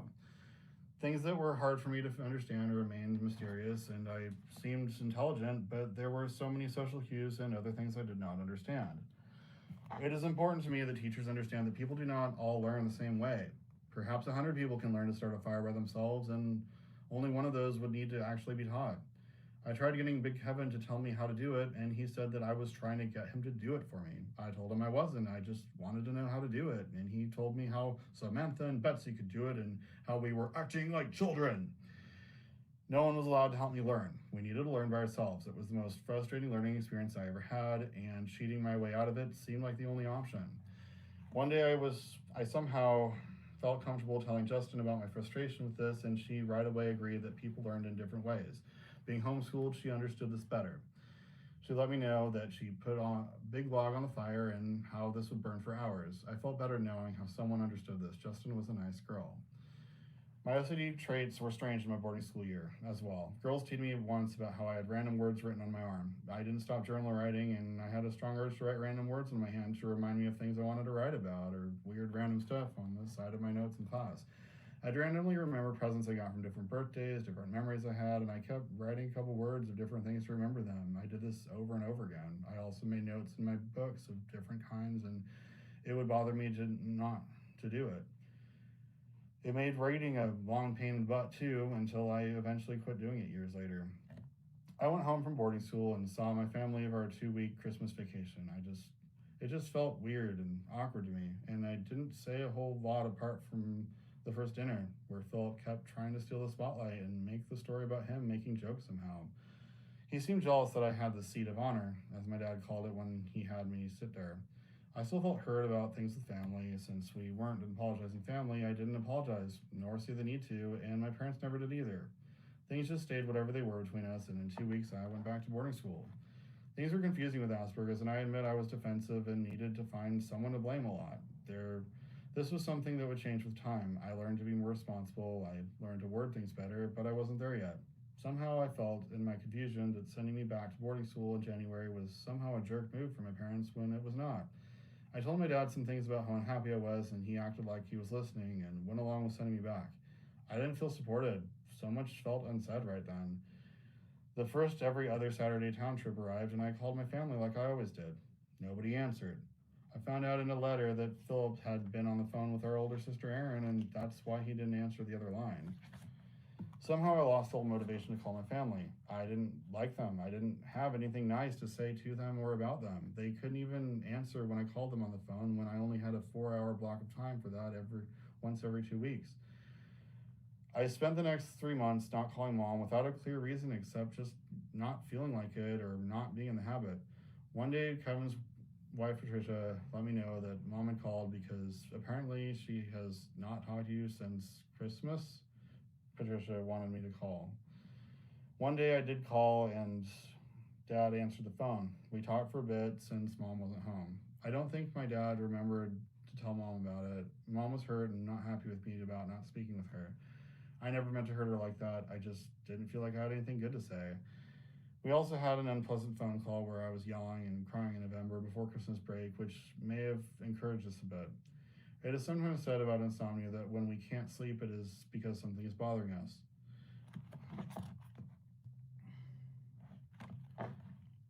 It is sometimes said about insomnia that when we can't sleep, it is because something is bothering us. It never felt like a coincidence that this happened during my January to April 3-month stretch of school before our 2-week spring break at home. The same stretch of time I didn't make a single phone call home until I called dad at the end of 3 months.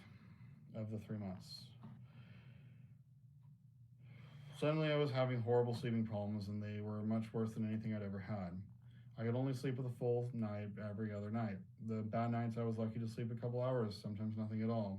I passed time doing push-ups or sit-ups or having weird long conversations with myself where the thoughts in my head were a person and my voice out loud seemed like a separate person, rapidly analyzing in a manic state over and over again. I couldn't walk much except to the bathroom, or I would get in trouble with our leader Kevin, who slept on the floor underneath us, which looked more like a normal house.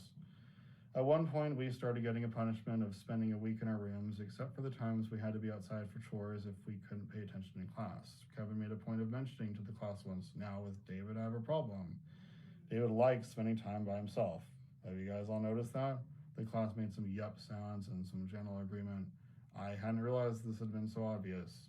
I did get in trouble for not being able to pay attention in class once. When tested, I couldn't repeat something Kevin said back to him. I took my punishment. I had no issues with it whatsoever.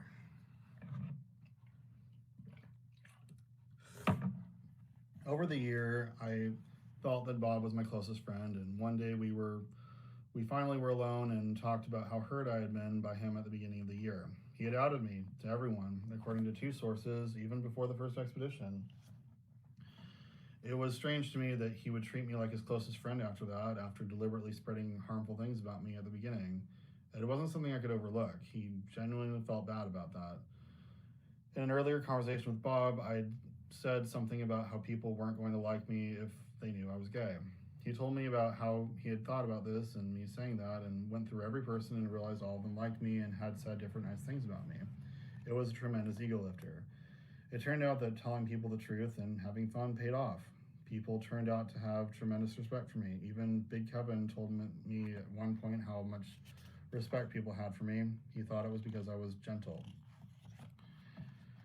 When the year was over, girls cried, and my dad, grandma, and my sister Erin went to my graduation. Kevin asked my dad if he was David's father. When Dad said he was, Kevin told him, "There's a good mind on that one." Patricia privately told me that Kevin had told her how he had considered giving me another year. If they did that, then it was free, since that was how it was with this 1-year program. This was a nice offer and I appreciated it. However, it was clear to me, and I think to Kevin too, that I was looking forward to the next phase of my life, which was starting college a year early. He also told Patricia, if there's one kid I'd hate to see go, it's him. Then all of us returned to where we came from. Starting at Pasadena City College a year early after passing this proficiency test was a bit... I was the youngest person there from what I could see, and I wasn't sure how to start going about making friends or trying to fit in anywhere. I was pretty uncomfortable being in the position I was in. I had known 11 other students extremely well in close quarters for a school year, and now I'd moved back home with a school switch and knew nobody.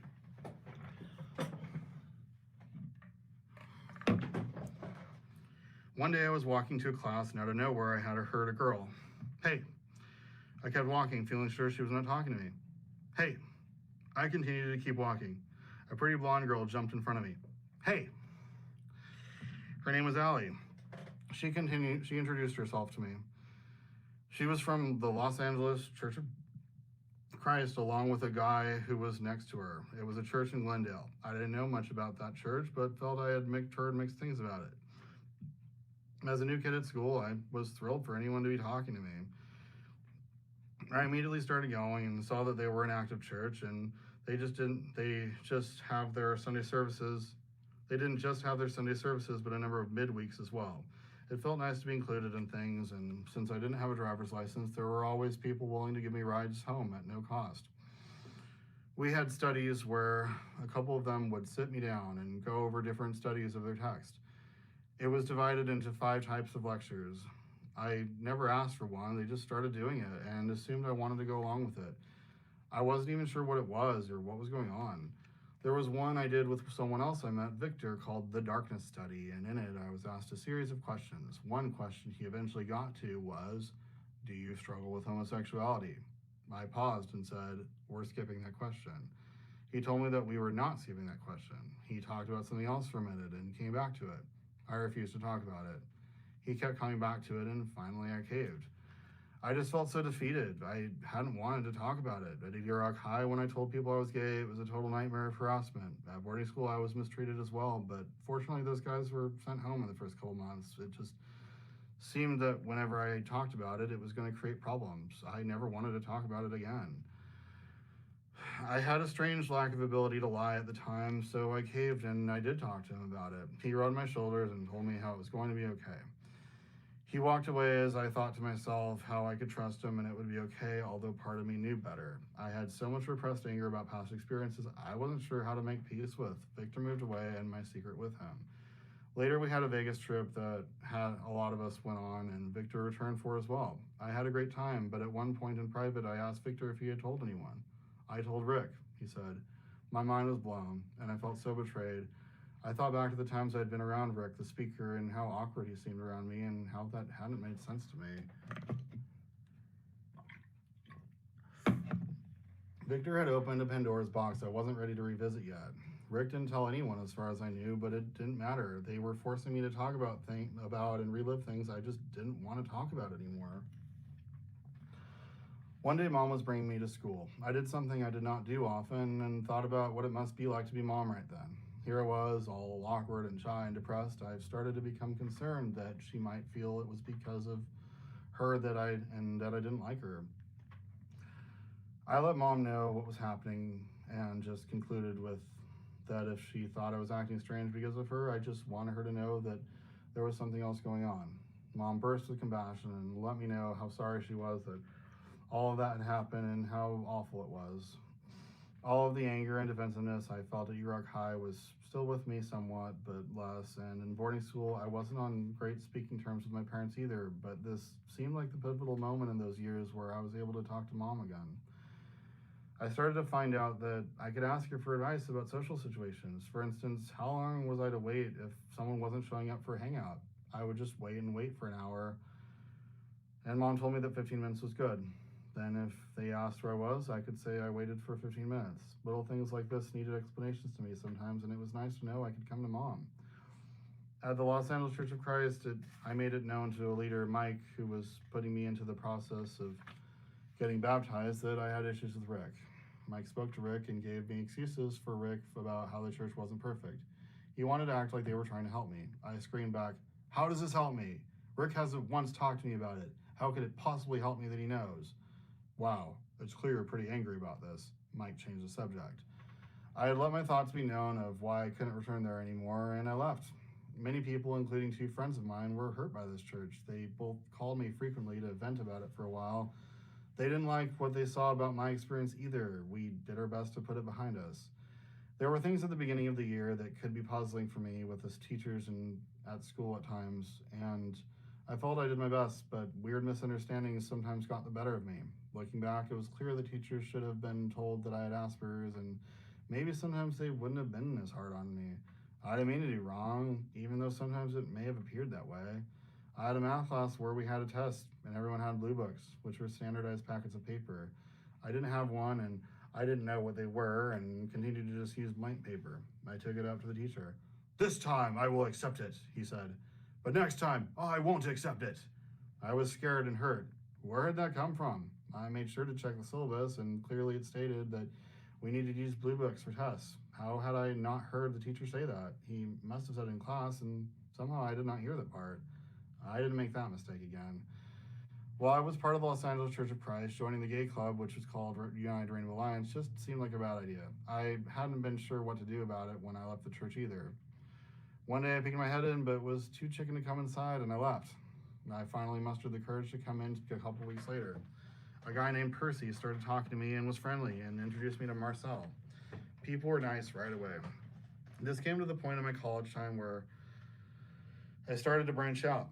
Socializing and meeting new people came frequently then and kept happening until it was time to leave Pasadena City College. Sometimes joining the right club can give us roots to grow on, and I spent less and less time at home. Mom and Dad wondered when I would get a job, and I wanted one, but was afraid to get one. I just felt like I would fail somehow if I had one. With my social skills needing work, how would I do well at a job? Not being able to get a license to drive to work did not help my motivation either. I continued to go to church at Christian Assembly in Eagle Rock and felt like my active social life took priority over any money making from a job. It would seem foolish later, but at the time socializing felt like it was my job. After so many times switching schools, actually laying down some roots and meeting people over my 4 years at school felt good. I learned how to socialize better and talk to people every day. I came a long way from the 10th grade version of myself who couldn't come to a third meeting of the swim team because talking to people in groups completely freaked me out. My social anxiety was just so bad back then, and it made me non-functional in situations. I still had some issues that I was sorting through, but I was making massive improvements. Early in my time at Pasadena City College, around age 17, people at Los Angeles Church of Christ gossiped about me being, or the possibility of me being, bipolar. It was no secret. I had crazy highs and lows. One day I was up in the sky with happiness and made sure to talk and joke around with people and had fun doing it. The next day I would be in the dumps all day with awful depressing thoughts as well as suicidal ones. I avoided people during those slumps. It became severe enough one day that I finally decided to get back on medication since I had been off since boarding school. I was afraid I would end up hurting myself during one of my downswings, and it was time to take responsibility back by making sure I could get my mood stabilized. One thing medication did not stabilize, though, was my laughing problem. This had developed while I was at boarding school, and people learned to make jokes about it. Our leader, Kevin, said that I was reading their thoughts, and it made me think of funny things. It was nice to have that kind of acceptance there, but in the real world, people were weirded out by it. I went to a casual, small instrumental concert on campus with my friend Danny from the gay club. When I talked to Danny, he made some kind of mention of my laughing. I had no idea that I had been laughing. He found it funny and confusing. How could I possibly not known? How have I poss- How could I have possibly not known? But that's how bad it was. I had no idea what it was or what I should do about it. I never spoke to my parents or a therapist about it. I just felt like it was a part of me, and I tried not to let it happen. My thoughts would sometimes surprise me. I'd think of funny things suddenly, and it would happen so abruptly I'd bust up laughing. That, or it would happen when my mind was somewhere else, and I'd laugh and not be aware I was doing it. So many things got better for me with my socializing, but some things like my mood swings and my random laughing had no explanation at all. I continued picking my skin and blackheads on my arm compulsively at boarding school. It was difficult to stop. I fixated an OCD on every blackhead. I was able to stop that in college as well. But by then, my arms were messed up with light colored scar tissue. My friend Lamont mentioned using cocoa butter, and when I tried it, the scar tissue from all my nail marks just went away like magic with extremely fast results. It looked 50% better in one day. For how well I was doing in school, it didn't seem like my family understood me at all. Some things would continue to be issues during this time. There was always some excuse not to help me drive so I could have a driver's license. I had no clue what was being avoided, but couldn't shake the thought that somehow being married was bad to my parents. Driving for 15 minutes once every 2 weeks was not sufficient driving time, and I could not get coordinated enough to learn, but made do with a bus or rides from parents and friends. It was humiliating times, but I made it work.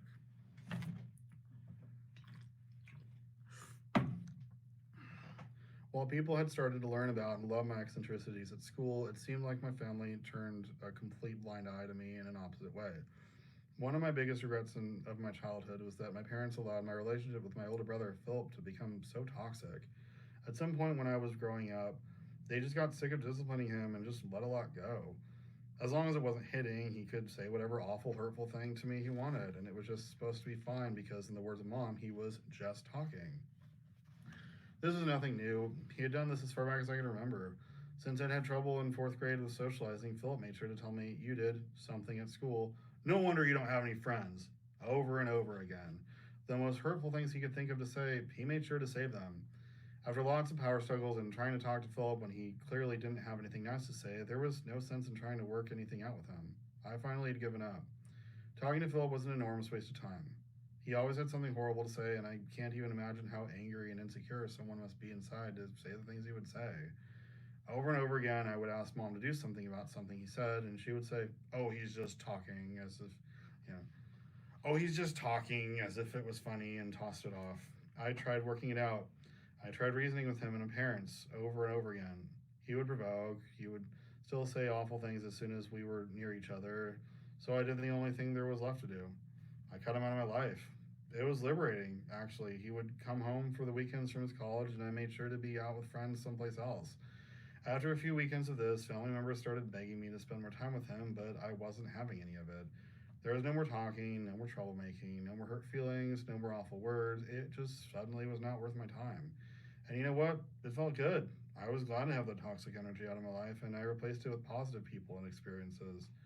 People would tell me that he was my brother, and I should try to make up with him. I let them know that if they knew how bad he was, they would not be telling me that. You don't understand. Nothing good comes from being around him, I said. It's important that parents in general listen, but especially if a kid has Asperger's or autism, they may have a kid that habitually um, picks on the autistic kid, and it may become such a habit, it just becomes second nature to them. It may also become second nature for the autistic kid to just put up with it because nobody has any better ideas. That's the way it was in my family until I cut that piece of my life away. It was too late for family intervention at that point, and I did the only thing that made sense by getting rid of that person. Guy that hugs everybody. It's been said about autism that kids who have it, even young kids such as 3-year-olds, do not like to be touched. It's supposed to feel as if their skin is on fire. There are differences with me with certain things, and one noteworthy one to me was how I crave physical contact in an unusual amount, and at some points in my life, this craving was at an all-time high. For example, when I was going through my church phase and I church hopped around a bit between two non-denominational Christian churches and my Los Angeles Church of Christ church, I couldn't make up my mind which I wanted to stick with, and I became someone who hugged instead of gave handshakes. One memorable moment was when a guy didn't remember me and another guy said, "He's the guy that hugs everybody." "Oh, the guy that hugs everybody. Now I remember you." It was light and funny. Things were like that for a while, but being a guy and having mild autism, there were things that I could not put into words well, and one thing was that I was shy about asking for a hug. For a while, I did something that I would not encourage doing, and that's just hugging the person and hoping they are okay with it. One guy shoved me. One guy kind of punched me a little, which I was not expecting. People are taken off guard and don't know how to respond. Ask, "Can I give you hugs?" Or kind of put an arm out and see what they do. Those are better options. Personally, I like just asking better, but that took a while for me to grow comfortable enough to do. I've always been pretty cuddly though. Even as a kid, I was affectionate, which Mom wrote in her journal at the time, and she read to me once. One day when Philip and I were little, I said, "Come here." I couldn't say my R's right, and I kissed him on the forehead and lay down. And he did the same thing to me, then lay down.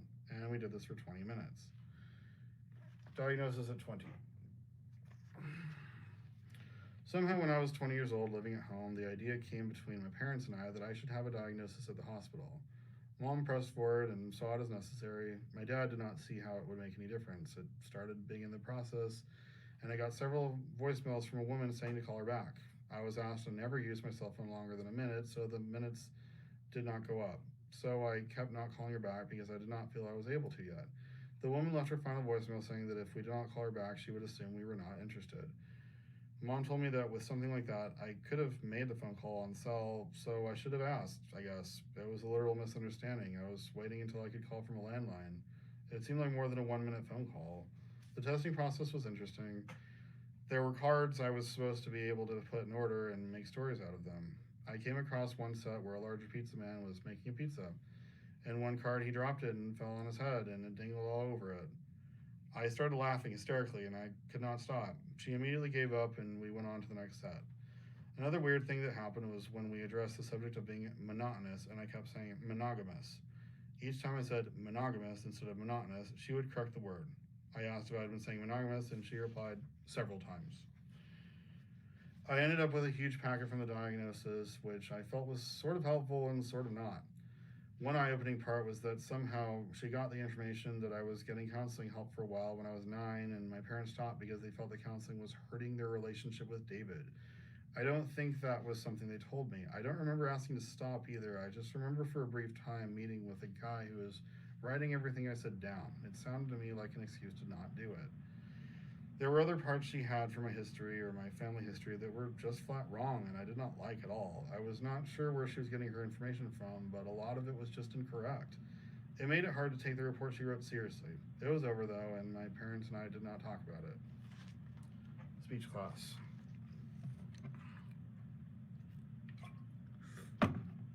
Speech class, okay. Speech class was one of the main factors that helped me get out of my shell at Pasadena City College. It helped me quickly learn to speak in front of people, and I was grateful for it.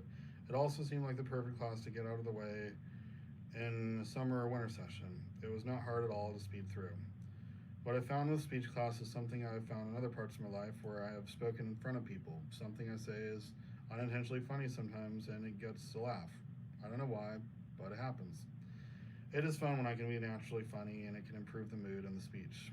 At one point, I was about to give a speech, and a goofy guy I knew held his hands close to his chin with his elbows on the desk. He gave a big smile, attempting to be funny, polite, and attentive.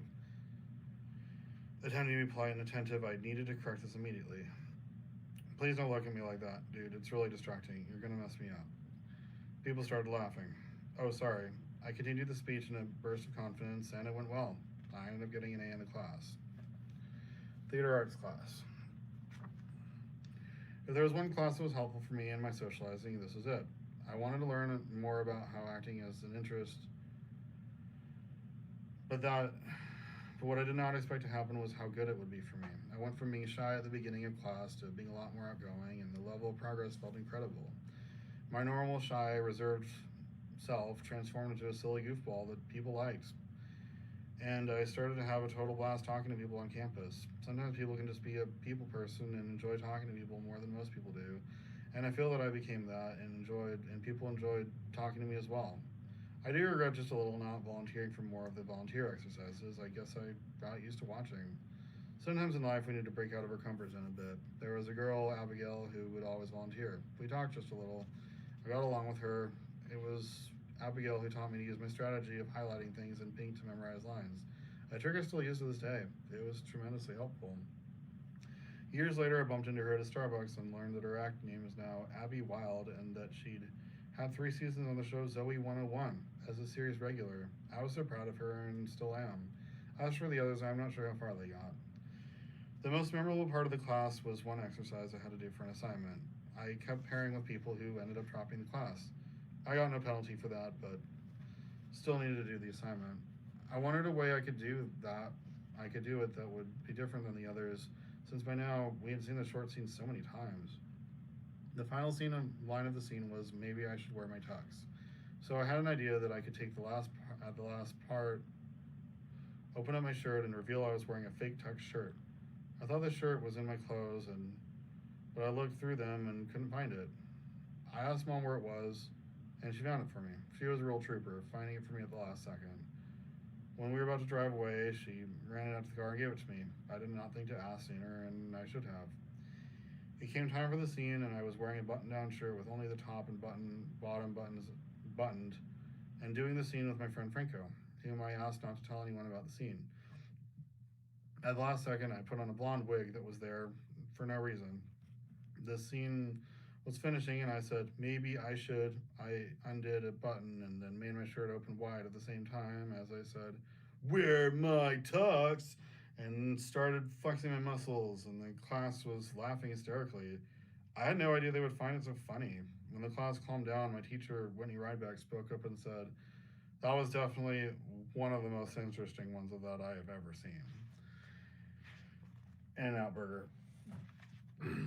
When it came time to find a job in college, somehow my parents had talked to Becky at In-N-Out Burger, and she told them I have pull, and said she could help me get a job. Although I did not know Becky super well, I had gone to church with her some years by then, and we were in the same small Sunday class for many years, and to some capacity she could vouch for my character. There was a month or so delay as a couple people had just started, but pretty soon I was going forward again and filled out an application and Sue-handed interview. I was nervous and didn't feel like I did well in the interview. I should have had practice interviews, but despite this, he called me and said he'd go out on a limb and bring me on to orientation. Work was so much different than anything else I had experienced. In some capacity, I felt ready for it since I was good at doing chores around the house. This was like that in some ways, but at a faster pace. I soon found out that when you didn't know what to do next, you needed to walk and act like you were going to do something. Otherwise, someone would say, why aren't you doing anything? You had to always be busy, or at least appear that way, and while you thought of something else to do. They started me on the dining room, which was doing trash and cleaning off tables and filling up the drink station supplies, and a few days later, I got started on learning to take orders. At first, it was frustrating, and I didn't understand a thing. Order taking was tough at first, but after a while, I caught on to it. I had an advantage that turned out to be a secret weapon. At home, I was a fast typist, and it impressed people who saw it. That coordination led me to being a rapid fire order taker. It was great, and people were happy with it, and pretty soon I would have been perfect except for one thing. I couldn't smile to save my life. That's something that would develop better over the years, but at the time it felt impossible. Fake smiling, even just a little bit, did not feel like something I could do. I was stone-faced, but I was fast. After a few times of asking me to smile, managers stopped asking, and that was that. Years later, I could do that fine, but at the time I just couldn't. I did, however, attempt smiling at one point, but my manager, Craig, just told me that it was cheesy looking, and I stopped. There is a way to do it, just a little, and I guess I could not figure it out.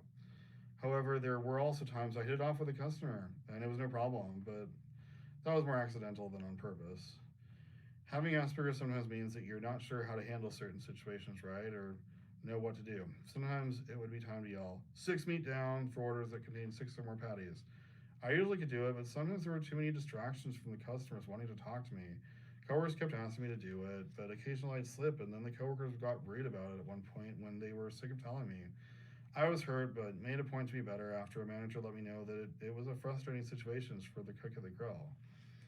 Things started out smoothly at my job, but pretty soon this coworker, Lewis, and I started to not get along well at all. He acted like I was stupid because I couldn't figure things out, and I made it clear I didn't want to talk to him at all, but he was persistent and kept trying to talk to me anyway. I also took a manager literally when he told me to ignore him at one point. Lewis says I'm going to get fired soon. Is this true? No, it's not true. Just ignore him. That wasn't what he meant, but I ignored him anyway, thinking that was what he meant, which caused further problems. He did not mean it literally, which was a confusing double meaning right then. I waited too long to talk to management about it. I should have spoken about it sooner. He said awful things like, don't listen to him, he's retarded, to a customer who wanted my help with something. Whenever I saw him walk in the door, I get an awful sinking feeling. Certain managers kept having a word with him, and Craig told him to shut up over and over near me once when he was misbehaving. I thought it was weird he wasn't punished worse, but was grateful for the help. He was also known for coming into work drunk while managers looked the other way, and I think he misbehaved more during those times. He would soon be transferring to another location anyway. I felt this was important to bring up because if it's at all possible, it's good to work for a company that understands disabilities or puts people in positions that work for them. There were many jobs there, so there was bound to be one that worked for everyone. What there wasn't, though, was a decent system for write ups or getting someone fired. Lewis got away with much too much, and so did others. It just wasn't a place that fired people unless they did something outrageous like give out free food. For that, they would fire a person on the spot. There were a couple memorable encounters with customers toward the beginning. I learned quickly that people found it rude if I made counting motions with my hand, which helped me think. My coworker Justin told me not to do that, and so I stopped. I made a motion for a customer to come forward with a finger, and she nicely told me that it is a motion for a dog, and so she does not like that. I appreciated her feedback and never did it again. Going through my interactions, I did not give a lot of thought to little things like how I gave back a receipt. Without intending to, I gave it too close to a customer's face once. I'm not sure if I did it more times than that, but he made a big stink about it, wanted free food, which I could not even do with my order taking system, wanted to talk to my manager, etc. I overheard him say that I acted annoyed with him, which is a bold-faced lie. I was nothing but concerned trying to figure out what I did, which he would not tell me. A manager referenced that what it actually was at a meeting later. It just seemed like he jumped the gun to get free food, though, but I never made that mistake again. He even said while talking to a manager, I deserve free food. How obnoxious. The time I had there wasn't all bad, though, and Napoleon Dynamite was a movie that came out at the time, and since I reminded people of him with my weird monotone voice, people wanted to call me Napoleon, and I let them. Pretty soon, if people called me David, I told them that wasn't my name and to call me Napoleon. I liked it a lot, although it might have alienated me a little, but it gave me an identity in the place.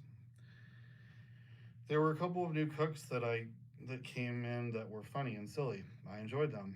One day I was hyperactive and was singing the Whitney Houston song, I Want to Dance with Somebody. It was late with no one around, and I was near the order taking machine. I sang, I need a man to take the chance.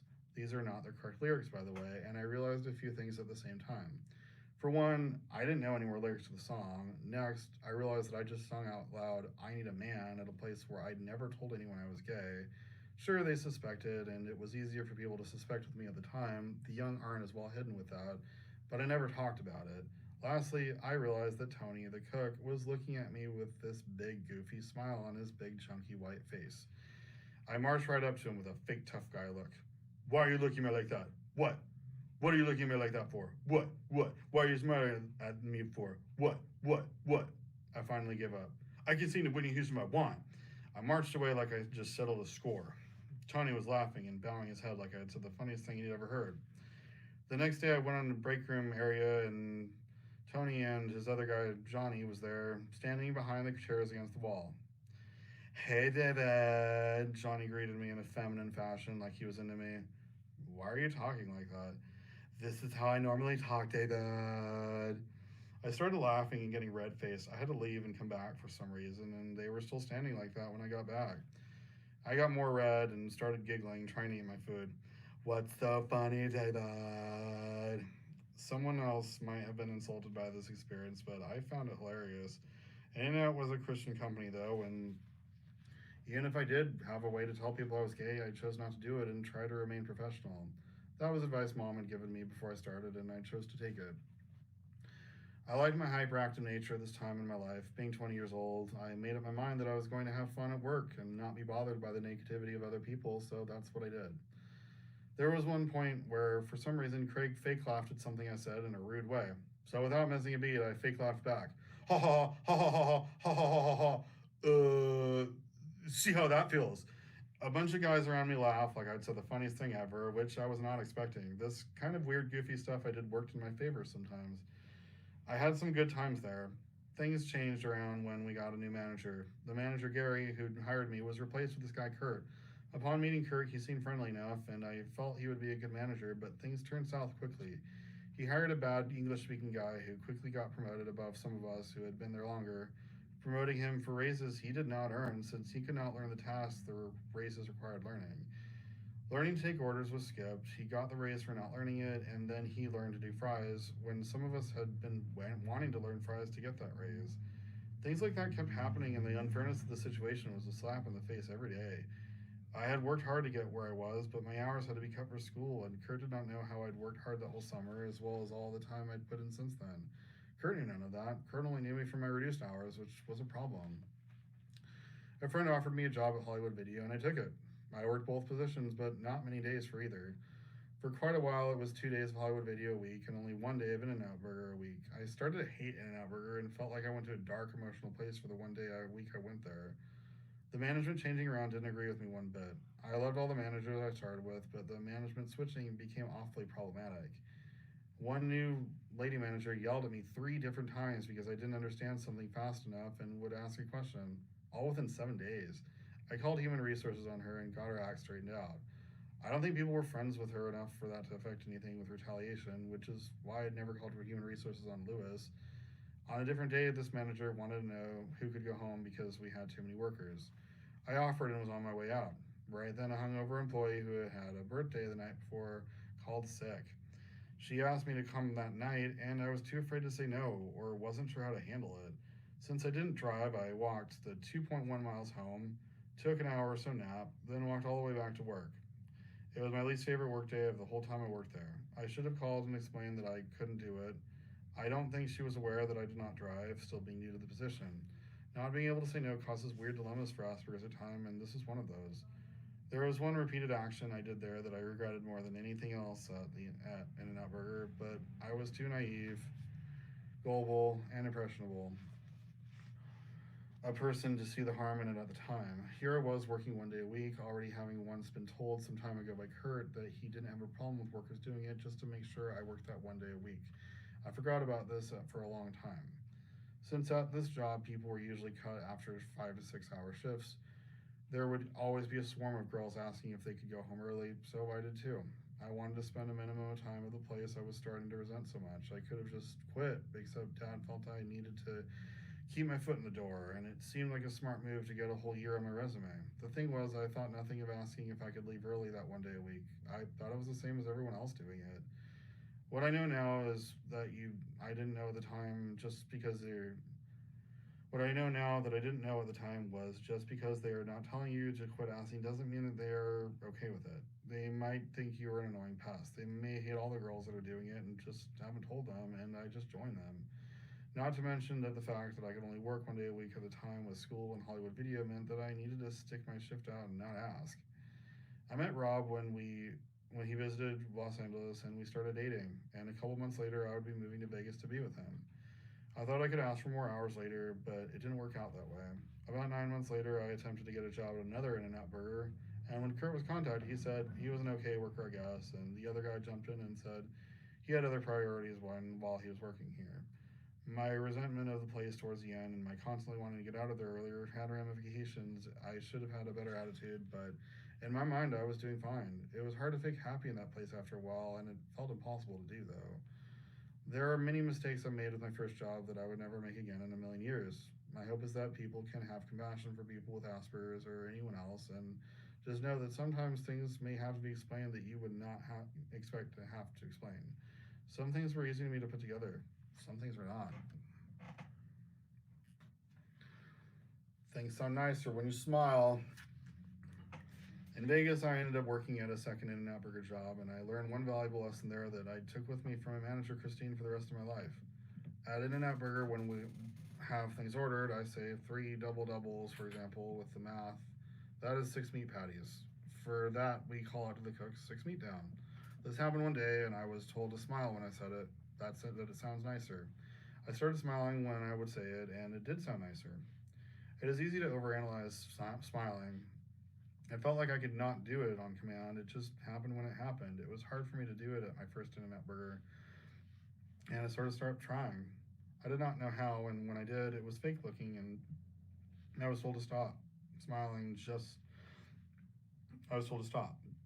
Smiling just a little to something sounds nicer is far easier to manage and actually has a reason that makes sense. And I have been doing it ever since when I need to speak to someone at work. Thanks, Christine, for the amazing life lesson. This has helped me tremendously. Driver's license. When I was 15, I was not the best kid, so I was not mad or surprised when my parents wanted to prevent me from getting my permit at that age. When I asked my dad about getting a permit, he said I needed to get good grades, get my parents to trust me, and be nice to my parents in order to be able to do that. They would not sign off on it otherwise. Someone may look at these 3 things and say, well, just do it then.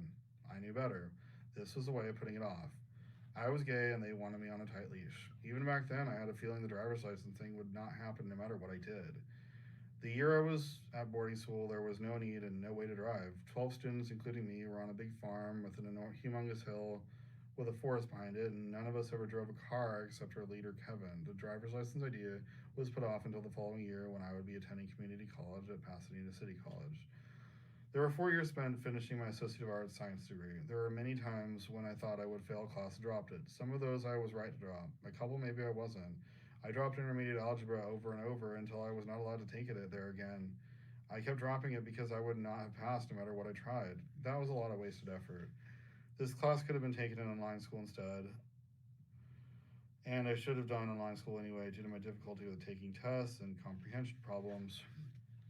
As University of Phoenix did not do tests for my bachelor's in psychology, except for my one math class I needed, but I would learn all this much later. The school route just didn't work, and online school also helps make hours available for jobs. In any case, it took that long to finish the degree, and the driver's license battle between my parents and me was going on during this time.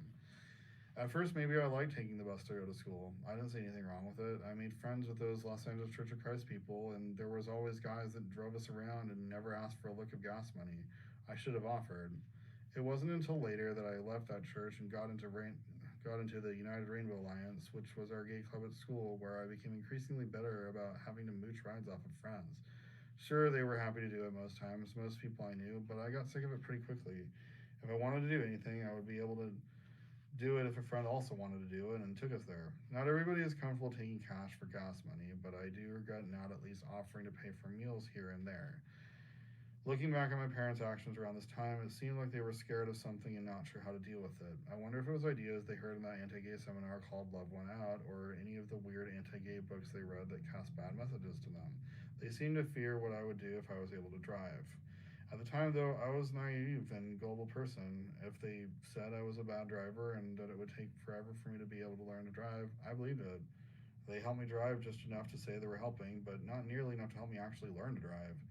I was lucky to be able to drive for 15 minutes once every 2 weeks. I lacked coordination and should have been driving every day. I did not fully realize this, though. I thought not being able to learn was my fault, which is what they wanted me to believe. At one point, their excuses changed. They would let me drive, but they would not pay insurance for it. Having to walk or take a bus to a job is embarrassing, and it was demotivating, but I wish I had done it sooner anyway. If I could do it again, I would have had a job all 4 of those years and paid for driver's training and gotten myself a car and insurance. I had been scared to death of getting a job and of not being able to deal with my Asperger's. I never told my parents that, though. I was looking for jobs, though unsuccessfully, but could have been looking more. Having to take buses to get there, though, was not exactly motivating. It was embarrassing, and there was no chance in sight of getting a license. When Becky was going to help me get the In-N-Out Burger job, I was happy to start working. I worked all summer, all the hours that they wanted me. Pretty soon I had saved up $7,000, but this ended up being a bad thing in a lot of ways. Suddenly my parents' excuses became increasingly obvious. They would not let me drive. They often claimed they were too tired, their favorite excuse. Although mom was a few minutes away, sometimes she'd pick me up from school more than 40 minutes late. I would look forward to driving home from Eagle Rock and driving home to Eagle Rock and getting 15 minutes of driving in, but sometimes she drove all the way home without explanation. I began to get furious sometimes and cold with them other times, but nothing ever made any difference. There was one car ride with Mom and Dad where I asked to drive, and Dad had some dismissive excuse for an answer, and I said, "Yeah, there's always some excuse." Mom and Dad gasped in surprise. It was actually meant to come out as a joke, but it came out cold, and I did nothing to correct it. I let it hang in the air, awkwardly. I finally did a driver's training that didn't teach me anything, and the teachers were terrible. There were 4 sessions, and I only did 3 because the teaching was so pointless, but also because I met Rob. We talked a lot and had a couple visiting weekends, and we wanted to move in together in Vegas where he lived. He assured me he would help me get my driver's license. I had a bad feeling about him, which I ignored because I was so desperate for a better life. He also assured me he would work on his temper, and I wanted to believe him against my better judgment. I felt trapped in this bubble living with my parents. There were so many opportunities for growth I would have once I was able to drive. As long as I was with my parents, it seemed it would never happen. It was Rob who told me when he was learning to drive that you have to drive every day. And I realized I wasn't as much at fault for my lack of driving skills as I thought. All my parents' evasiveness became apparent. There was a point in my time in Pasadena City College where I grew so sick of people asking me why I didn't have a driver's license that I wrote a blog on MySpace, which was what people used at the time before Facebook came along, explaining my parents' behavior. I made up my mind if anyone else asked why I wasn't driving, I would direct them to the blog rather than have to repeat myself about this sore subject again. I must have had some idea that my parents' evasiveness was why my driving ability was not improving as I made that blog, but it made more sense talking to Rob about it later. When I was living in Vegas, I once got a random voicemail from Mom telling me to be careful what I put on MySpace because employers could see it. I didn't have any idea where this came from, and my blogs are marked friends only, so employers couldn't see them anyway. In a later phone call, she mentioned how what she was saying was that she had read my MySpace blog, and I guess this is her way of telling me. And a lot of what you wrote was not true. We did help you for years. I suddenly erupted and couldn't hold it in anymore. All the lies and evasiveness over all this time finally exploded. That's just the point, Mom. You wouldn't have had to help me for years if you could help me a decent amount, but you didn't. You guys went out of your way to not help me. Do you have any idea how many times you were too tired to let me drive, or you would drive all the way home to Erock and not bother to pull the car over? I was lucky to drive once a week, and it wasn't enough time. But you got to have that driver's training. We paid for half of that. I didn't even go back to that place for my 4th session because of how stupid that place was. Mom, you went out of your way to. Okay. Mom had heard enough. When I visited Los Angeles not long after that, my parents gave me a check for $1,000 for my Jeep. I was buying off Rob for $1,500. I was so stunned I was speechless. I don't know why my parents couldn't acknowledge some things, but it was the closest they would ever come to admitting their evasiveness and excuses for never teaching me to drive. It also wasn't the same with the other boys. When my younger brother Steven got close to his driver's license test date, my dad said he had to help him learn to drive well, so he wouldn't be able to help me learn for a while. This never happened with me, and I had gotten many permits and driver tests. I felt my parents were trying to protect me from being gay at the time. I hated them so much during that time, though, and I didn't think a relationship could ever recover. The whole driver's license issue was one more wedge between me and my family. My parents and I were feeling more and more like distant acquaintances. The love I had for them when I was young did not feel like it was coming back, and I felt more and more on my own. I hope that people can help their children get a driver's license and not let being gay or having Asperger's be a reason to avoid it or make excuses about it or make it the kid's fault that they can't drive better like my parents did. It was a terribly confusing and frustrating experience I wouldn't wish on anyone. I felt dangerously close to casting my parents out of my life for good. An abusive relationship. A fear I have with people with Asperger's is that they will settle for a bad relationship like I did for a year and a half. There were red flags early on, before I even moved, and that Rob had a temper, but I wanted to believe him when he told me that he would get better. This is a difficult, if not impossible, thing for someone to get better about, but he told me he would quit doing it, and I wanted to believe him. Even before we moved in together, there were things that made me feel bad, but I needed to start a new life and get a driver's license and get away from my overbearing parents, and my judgment was clouded. If it wasn't for my anger with my parents about my driver's license, I don't think I would have made the choice to move in with him, and I think I would have been smarter about it. My life was going to be so limited forever as long as I was not able to drive. Rob promised early on that he would help me learn. My life felt frozen with my parents. I did not feel I had a choice but to move in with him. What I didn't know, though, was that learning to drive with Rob meant him screaming at me a lot, loudly, when he'd get impatient. It was awful, and my anger towards my parents for not helping me grew deeper.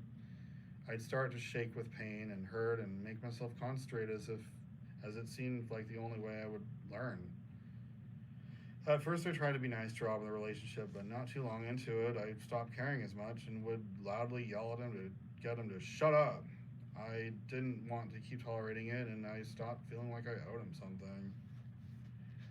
It is unfortunate that there are some people that are like this. They just seem to lash out and say rude stuff a lot, and it is always your fault that they are mad. It is never their problem that they get mad about every single thing.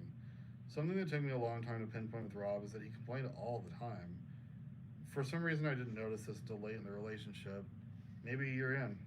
One day it hit me, hey, this guy complains about work when he's with me, complains about all the slow drivers in the car, complains to mom about me when he isn't around me, and complains about me to his work coworkers at work. Talk about someone who likes to complain. I'm not sure what made him this kind of a person, but he had some kind of darkness inside of him, and he always manipulated me into staying with him when I wanted to break up. Once he told me it would cost me upwards of $3,000 if I did break up with him, to try to scare me into staying. He's someone I have regretted introducing to my family, but what's done is done, and I can't do anything about that. I wish my family had never met him. One day he told me, like he used to do often, how we should break up. It was his way of trying to get my attention, but I wasn't having any of it, so I left him after a year and a half together. Later he would sadly say, oh, we could have worked it out, so clearly he did not mean it. I just worry that people with Asperger's could get caught in a relationship like this because some part of us may feel like we deserve it, but we don't. Some part of us might want some negative feedback because other people won't tell us. I think part of me stayed with Robbie for a year and a half because I felt like I deserved whatever he told me because I wanted to learn and be more normal. Now I know I need to be with someone who accepts me for who I am. We can't always change personality traits for each other. These weren't things that could be worked out, and quitting sooner should have been okay. But I was far too forgiving, and I gave far more second chances than what were deserved. It seemed like Rob wanted me to feel trapped in a relationship with him and feel like being with him was the best I could do. One hurtful thing he did over and over was tell me, good luck finding someone that will put up all your nonsense. It seemed like a control freak move, since according to him, I would be stupid to break up with him because no one would put up with me and all the bad things about me. There was irony to this, as less than a week after leaving him, I met Adam and fell in love with him quickly.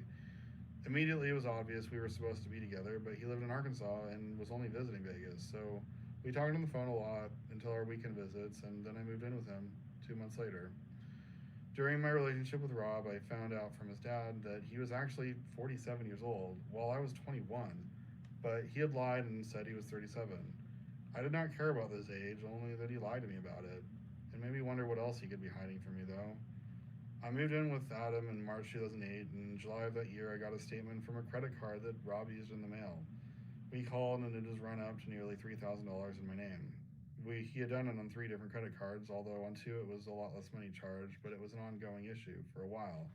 He had started this credit card early in the relationship. Right away, I was taken advantage of so he could spend lots of money he didn't have on my credit card, which I was not aware was my card since I believed it was his. It was lies. This battle to undo these things was not something I liked putting Adam through, but he was a great help to me at the time. It was eventually stopped with a good cop Adam knew. Rob was not a problem anymore after that, but he sure found a way to mess up as much as he could long after he should have been out of my life. It felt like he destroyed every good memory we could have had, and we had some of those. Now he was just a jerk I shouldn't have spent 2 seconds of my time with. Massage school. Massage therapy was something that had appealed to me ever since I'd started giving out foot and shoulder massages in boarding school, and people had told me I was so good at it that I should be a masseuse. One day I got a massage at Massage Envy, and I asked my massage therapist about it. He told me that he only gets pleasant customers that he helps, and they leave happy. There was no crappy customers. This sounded good compared to my casino bowling desk job I had at the time, where I dealt with rude people constantly. I had thought about and considered massage school, but now it was finally time. School was challenging, but in a good way, and my teachers were nice. I went to the Nevada School of Massage Therapy in Las Vegas. Unfortunately, I was in a bad class with at least a good portion of my classmates being noisy and misbehaved. But I learned the best I could, and I got to keep my books for whatever I wanted, whenever I wanted to review. At the beginning, I felt that I enjoyed massage, but it was frustrating because we do not know what we are doing yet. My body mechanics kept needing to be improved. I kept needing to be corrected by teachers, etc. It was irritating after a while.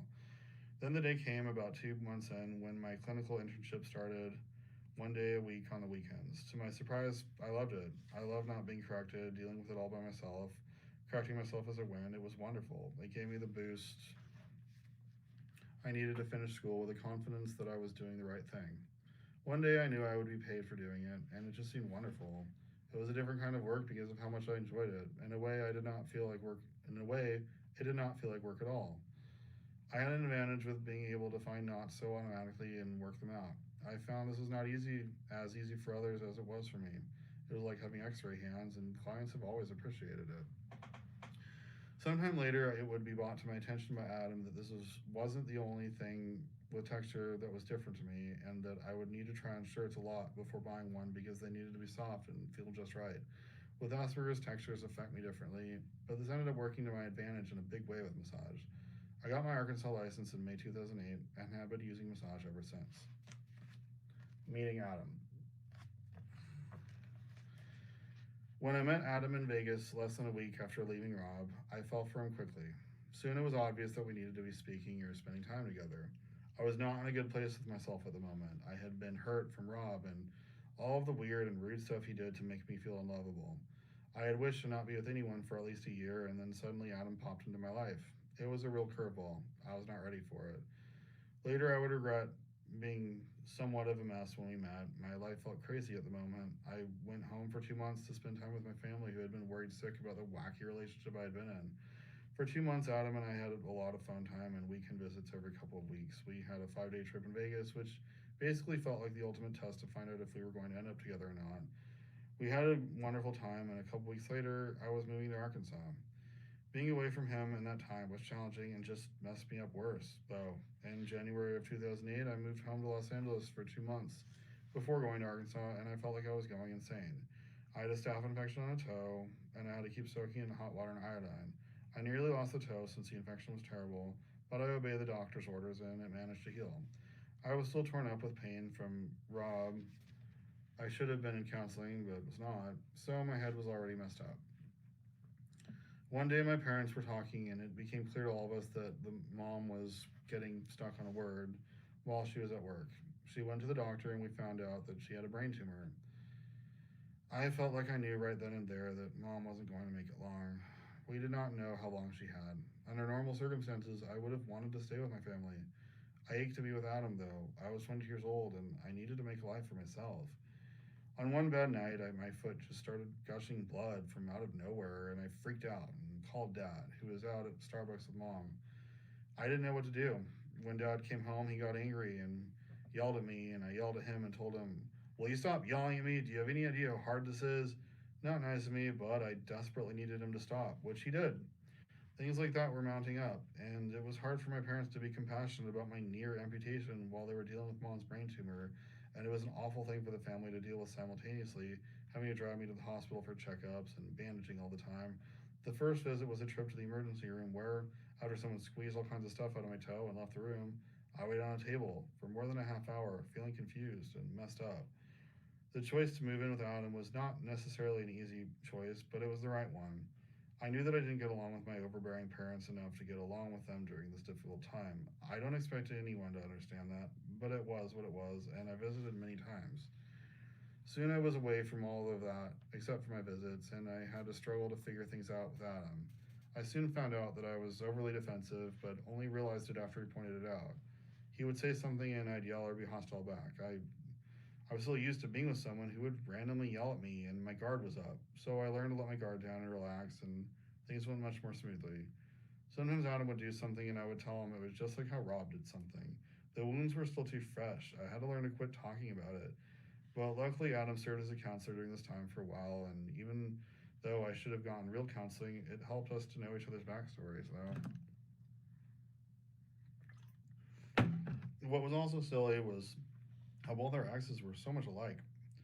Rob would run away when we went out and expect me to run and keep up with him. He refused to just walk and told me I should just keep up with his crazy fast walking. It turned out Jason, Adam's ex, would do the same to Adam. They were both alike with their rude mannerisms, and it was funny to story swap. At one point, though, Adam nicely asked if I could quit talking about it, and I did.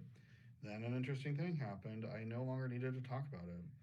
It appeared that I was just talking about it out of habit at that point, and it made me keep thinking about it. Suddenly, it was all out of me, and conversations about him stopped. Surprise speech. Later that first year together, my grandma on mom's side, who had been living with my parents, passed away. I did a solo trip to Port Townsend to be with my family and to go to the funeral service for her. I was all hyped up from coffee that trip and had lots of energy. I felt happier than I'd ever been just newly being without him, and was cracking lots of jokes and stuff, and people seemed to enjoy that. And I ended up having an amazing time with everyone. When it was time for the funeral, they invited anyone up to speak if they wanted to speak. My dad shared something, so did my sister Erin. I had my hand raised, but wasn't being called on yet. I had not planned it, but suddenly realized I had something I wanted to share. Then I got called on. I went up and shared a story I had not shared with anyone. I talked about how there was one time a few years back where Grandma had put something on the table and I'd gotten scared by her big knuckles with her arthritis on her hands and said something not nice. I explained that if I remembered what it was, I would tell them, but I honestly didn't remember. But I knew it was a bad thing to say, and someone had told me that it was wrong. It was Philip, but I didn't share that. I felt awful about it and made a point of apologizing to her when we were alone in her kitchen once. I talked with her about it and asked if she forgave me, and she smiled and told me that there was nothing to forgive. I heard an awe from a number of audience ladies. For her, it was like it hadn't even happened. I was touched by that, and it showed me how sincere and how kind of a person she was. I then explained that there were a couple of stories I wanted to share that weren't mine to share, including one with a runaway little kid and a snack bag, and one of her jumping off a rock. Suddenly, everyone started laughing, and I looked around, confused, wondering what was going on. I wrapped up my little speech and was later informed that the image of an old lady jumping off of a rock was just too silly, and it made people bust up laughing. The snack story was of my Uncle Steve running away and Grandma and Mom packing up a snack lunch. He ate it in the neighbor's yard and came home and acted like nothing happened. He was little. The jumping off the rock story was of Uncle David and how he would not jump off this giant rock in front of his friends, and how Grandma went up to it and dived off like it was nothing. It was supposed to be funny since his friends were there. After I spoke about Grandma and we went downstairs to eat and talk about her some more, my sister-in-law Nicole, my cousin Justin, my sister Erin, and at least two other people thanked me for sharing my story. This whole experience meant a lot to me because not long before that, I would not have been able to speak in front of people. Just a couple of years earlier, I was much more shy about giving speeches, but I had come a long way and I was happy about that. My dad told me he was proud of me as well when we talked about it, and he later spoke to Adam on the phone and said that I was like a totally different person and a joy to be around, and Adam got to feel special, knowing how much being with him had changed me in those months. Two photos, Mom in her younger years and Mom with me as a baby.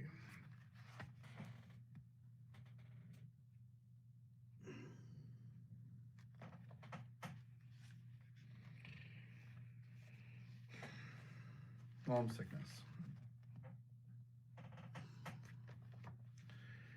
There were many visits to Los Angeles to visit Mom and the family. She got on chemotherapy, which became her life support. She also lost her hair and started wearing a hat. Since the brain tumor was in her left cerebral lobe, it affected her speech and communication. She would mix up pronouns such as I or you, or she might say he for she. For a while, she could still play piano despite her difficulty talking, and she had wanted to play for her mother's funeral, but was unable to do it. By then, it had become too hard for her to play. She took it hard.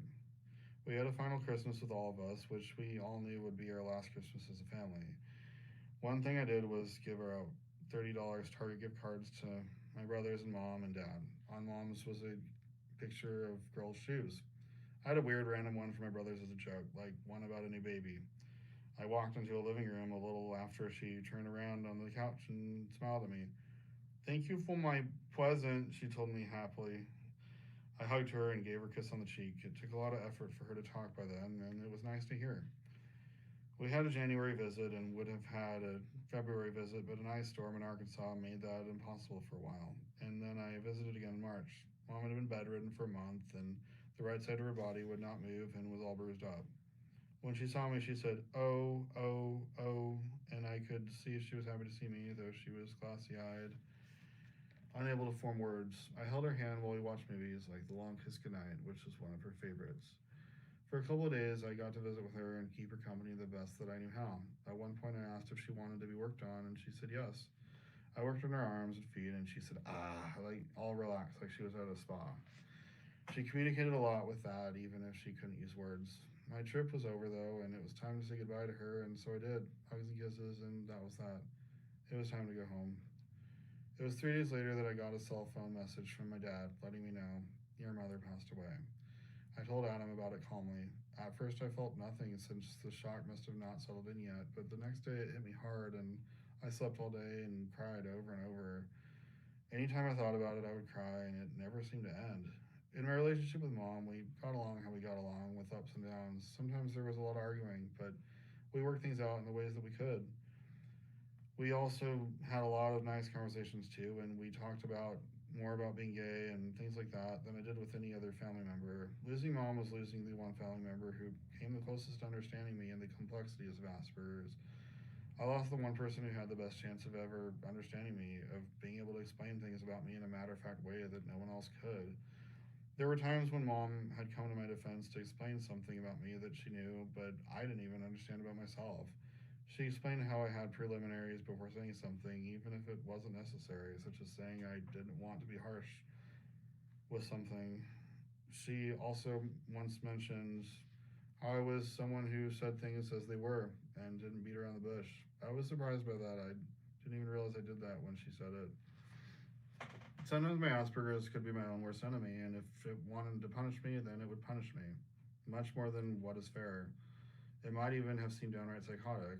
My naturally obsessive nature took a wild beast nature of its own, and every bad thing I ever said to Mom, every argument, stuff from more than 10 years ago, kept coming back to look me in the eye and guilt me. Bad memories swirling through my head, my mind over and over and over, and I would want them to stop, but they would not. Pretty soon I spent $1,500 in counseling in only 2 months.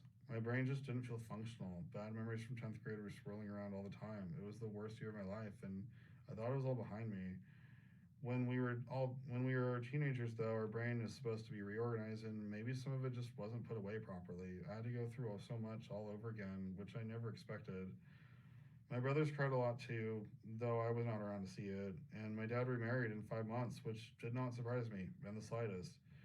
Adam and I had talked about it, and I always remembered growing up, if someone called for Dad, we were not to give it to him because, in Dad's own words, he had no friends, and it was always a salesperson. It was known that Mom was Dad's one friend, and that's the kind of man he was, either that or working long hours at his lawyer's office. I've asked him probably at least 10 times what he did for a living, but never understood it. He was a lawyer, and that was enough.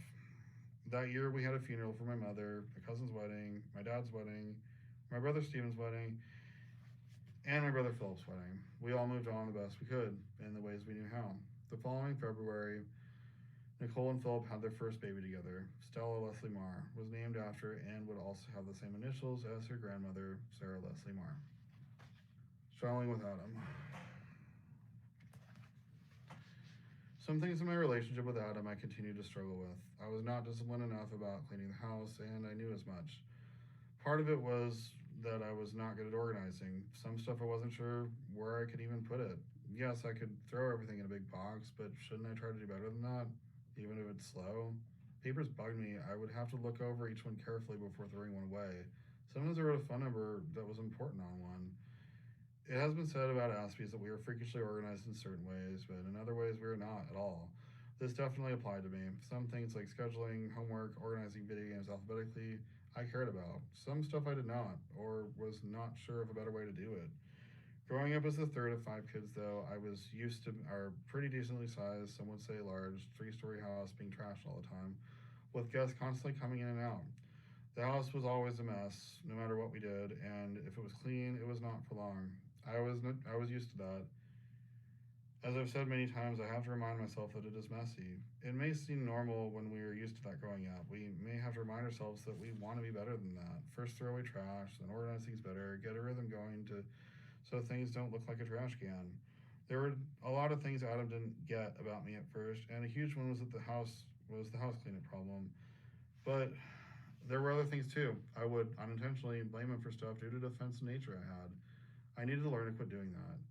Sometimes our words can be clumsy with Asperger's, though. We don't always know when something comes across as rude. We may have meant for something to be taken completely differently. We may have to say it over again and apologize later. I also grew up with a family that was constantly getting mad, shifting the blame all the time, so I thought this was normal, to never apologize and to blame the other person instead of accepting responsibility. After all, growing up, I saw mom and dad do it all the time, so wasn't this how we were supposed to talk? Being in a long-term committed relationship, it becomes obvious quickly that if all we do is shift blame, we are going to have a bad time. Apologies are crucial, and so is admitting exactly what you did wrong, so you can be better. Cement the relationship with hope. Let the other person know what you will work on and exactly what you plan to do. Don't wait until things are dark and bad until getting a couples counseling session. By then, the sessions will be frustrating with too many negative things to cover, and it will always feel like we need more time. Even good relationships, I think, would benefit from one couples counseling session a month and getting some honest feedback and perspective within the relationship. This is especially important if one has Asperger's because there will always be something, at least something small, to figure out, such as time management or assigning duties with the house. The couples counseling sessions did not feel like they were helping. It may have been partly incompatibility with the counselor, or that our relationship was too far gone by then, or that one or both of us were too angry and fed up to make the relationship work. But over time, it became more and more apparent that we needed to split up. Adam's understanding of Asperger's, his understanding of me, felt limited. When two people are fighting and angry constantly and they don't even understand each other clearly in the first place, it is hard, if not impossible, for them to get onto solid ground. For instance, there were times he got mad at me because I looked angry in restaurants due to stimulus overload. I didn't mean to look like that and would try to relax, but it didn't work. I didn't like loud restaurants and faking it felt impossible, although I did get better at smiling politely over time. My super fast compulsive eating in time became better too, with more minor slip-ups here and there, but I know it was bad at the beginning of our relationship. One day I had to call my dad and explain to him I was going to need to be picked up at an airport. I had a surprisingly nice talk with Adam on the way there. We closed a lot of conversations and had many important things answered. In a way, it was hard to leave with that, but in a way, we sort of made peace with that, with what had to happen. Los Angeles wasn't my favorite place, but I could have a roof over my head until I figured out my next move. Separation. During the time we were separated, we continued to talk on the phone. We even had weekend visits a few times. I was not sure what Adam and I were or what to call it. Family members were surprised and supportive that I was continuing to be in contact with him. My family loved Adam. I always felt that he was a people person that way. We went to a float sushi, which had boats of sushi going around the water to grab. This was and continues to be our favorite restaurant in the area, and it's in Pasadena. We were having a nice conversation, and I remember getting to a point where I started saying, I may not be bringing home the most money, but I gave you hugs and kisses and make you feel loved, and stop. I looked over at Adam and saw he was teary-eyed. I'm sorry, I'll change the subject, okay? I said while rubbing his back a bit. I felt like the biggest jerk in the world. I did not mean to make him feel bad, but it also showed me how much he loved me. There were a lot of things we needed to sort out over 6 months. It was complicated. People did not know what was going on or why we were still in contact. There were some arguments, some good times, and at the time, Adam did not understand Asperger's the way he needed to in order for the relationship to continue. We had a big argument once, which partly included the fact that he was mad that I could not take a hint in a conversation where he was attempting to change the subject because he did not want to talk about something. I did not get it. I got frustrated with that and yelled at him that this was something that he needed to understand 2 years ago.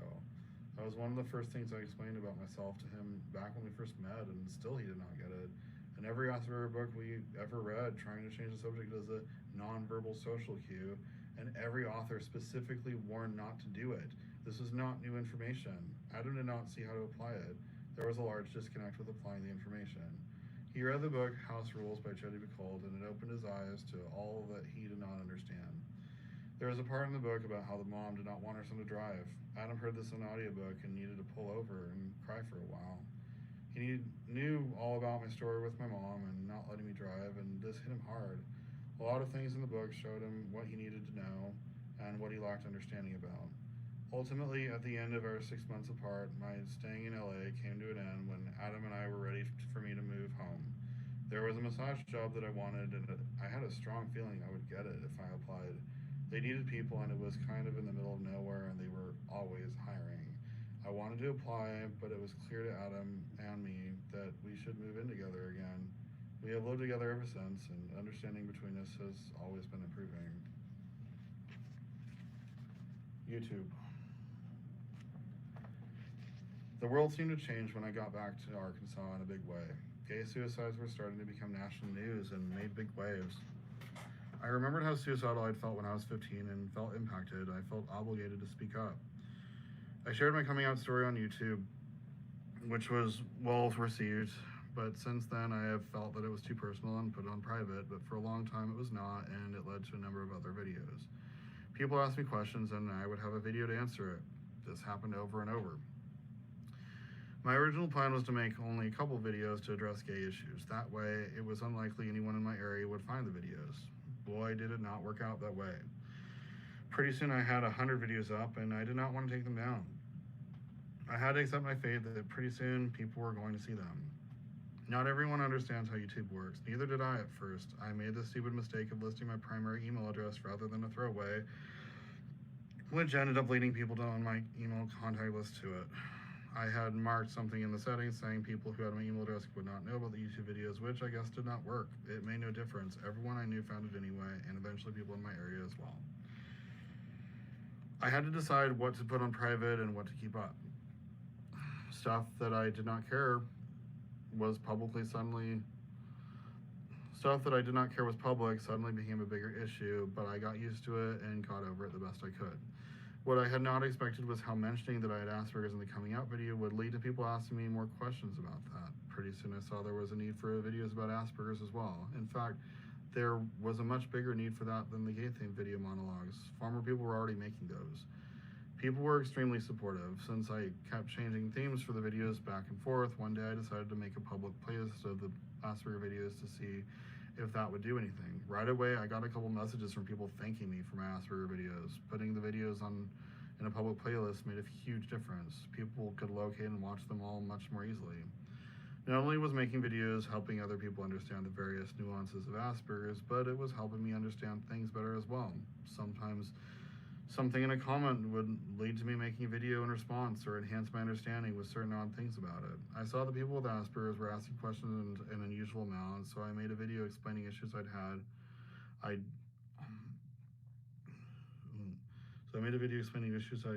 used to have with asking questions too much. I saw someone with Asperger's was saying, "I love you like a brother, if that's okay."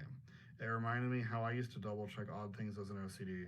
One helpful thing was when I saw that a man with Asperger's would correct things I would say and tell me how I should have said something else instead. This is something Adam had specifically asked me to stop doing, so that hit hard.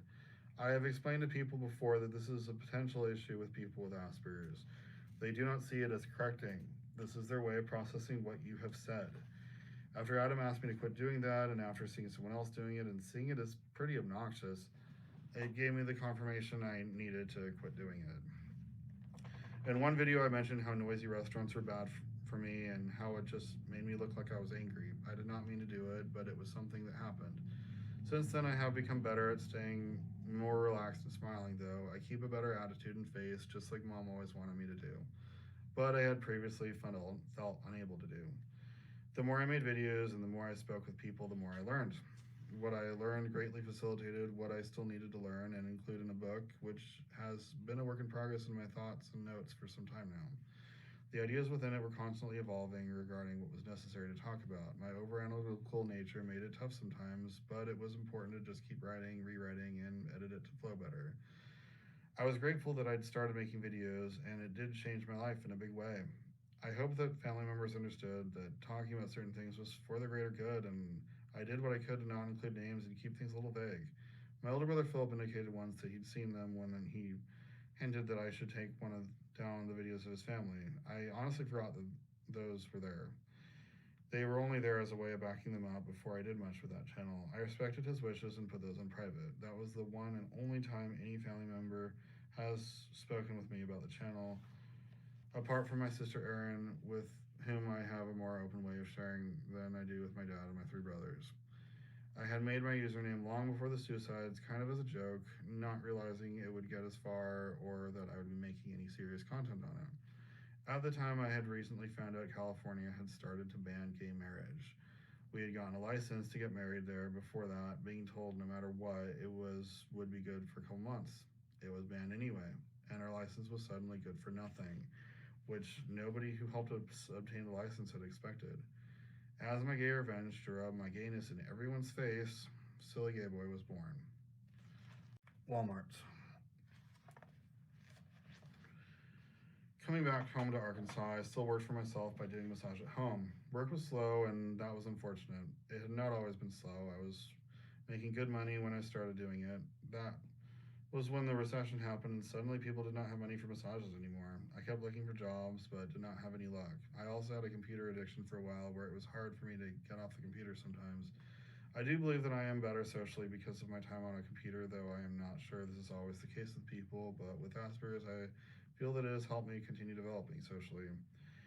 I had to learn to break myself away from a computer and job hunt more, and when I did, I had no success for quite a while. I went through around 20 to 50 applications before I finally got to Walmart. Something I did not take into account that I should have was that I should have been applying to places that had more jobs available. Walmart is one of those types of places. I went in with open availability and made sure to smile and be nice to a manager and told her that my intention was to have a job and do massage around the job, just so I was clear on that, because currently doing massages was in my application. I guess it worked too, because soon I was called in for an interview and then a drug test, and I would start a maintenance job a day or so after. I never considered doing janitorial work, which they call maintenance. That is actually more descriptive. We maintain clean areas. I needed a job too badly to turn it down, no matter how I felt about it, and felt that I would just get another job within Walmart when the time came. They liked that to be 6 months in. It turned out I liked the job too much to even want another job. I was not sure what to expect, but to my surprise, I loved it. People left me alone. I worked pretty independently with a couple of other people, and I had my own things to be in charge of, like gloves and all the cleaning supplies. I found nearly everything clicked with me about the job. When I kept busy for a full shift, time just flew by. I always had tons of stuff to do with little tasks. I found that taking Adderall helped too. When I was not taking it, I found that it made me panic, thinking of what thing I would do next. Well, when I took Adderall, I would think that I would do this one thing, then this, and it organized it into a list and showed me what the bigger priorities were. I kept to the job with a good pace, and I felt respected for doing so. I even was commended for doing things that other workers had continued to avoid. It felt good, and people knew they would come to me when they needed help. The one thing it did not do so much good for was my body. My joints and muscles in my lower and mid back acted up. The work and what it did to those areas did not agree with me at all, but since I've learned tons of little tricks to help things since then I've learned tons of little tricks to help things be better. At some point though, the job needed to end, no matter how much I liked it, due to those body issues. My temper got the best of me sometimes. I was doing the ladies' bathroom once, and I heard several women outside complaining about how long it would take and how it would take forever while I was busting my butt to get it done as fast as possible. These types of ladies were a continuous problem, as everyone feels they deserve to come in and make me wait instead of going to the other bathroom. Anyway, these ladies were talking, and I lost it and marched over to them and said, "We don't allow customers to stand outside and complain the whole time someone's trying to clean. Please go way far away, someplace else." I could have gotten in trouble for that, but luckily I did not. In fact, the CSM, customer service manager station, was only a few feet away. But I was lucky, and the ladies just went away. I needed time to watch it, and be more careful. But little things set me off sometimes. But mostly, I feel like I was nice to people. I was talking to one manager once about joining the produce section. He caught me once at a bad moment where I had forgotten to take my Adderall and walked a little slower than normal with my cleaning cart, daydreaming just a little. He took me aside and explained to me, "Managers look for people who can stay on a task with a good pace, just letting you know." I told him that I was scared of hitting people with the cart, but that I would go faster. Anyway, I took his advice and ended up finding a good pace. I had some entries in for different jobs that I would be willing to take, and IMS inventory management system was one. The manager Ted was looking for people to hire for that, and my name popped up. He had always greeted me when I passed him, and one day the time came when he needed someone to fill a job. He liked my brisk way of working and thought if I could apply that there, it would be a good fit. I had already had to help the second shift IMS, and it was not a good fit at all. I even explained that to him. He wanted me to try anyway, since our first shift would be totally different than the second shift. He knew the numbers were hard for me, remembering all those numbers and codes, but he wanted me anyway. Getting out of maintenance was important, even if it was in a roundabout way. It is okay to try something new, and it might not be for everyone. It should be okay anyway, but it was not here. People were terrible, particularly my trainer, Rachel. Everyone seemed to just assume that I would learn things just as fast as they did. It did not work that way. The numbers for the item locations were awfully hard for me to learn. It was tough having a trainer like Rachel who basically yelled at me anytime I needed to ask a question. I needed to have another trainer, but it did not seem like an option. One day I had the opportunity to work 5 days weeks at night doing a different project. I took it and enjoyed it. I had always wanted to work at night to see what it was like, and some of the night crew were my favorite associates there. It was simpler work, and I was better at it.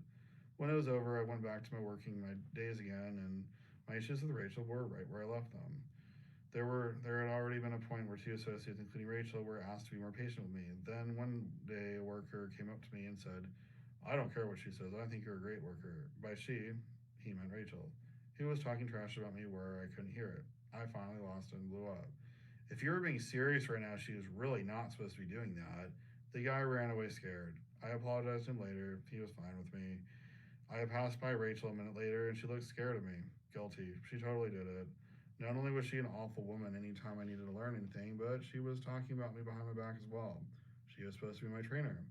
I was furious the rest of the day. I have blood pressure problems, and my blood pressure skyrocketed for the remainder of the day, even hours after I'd come home.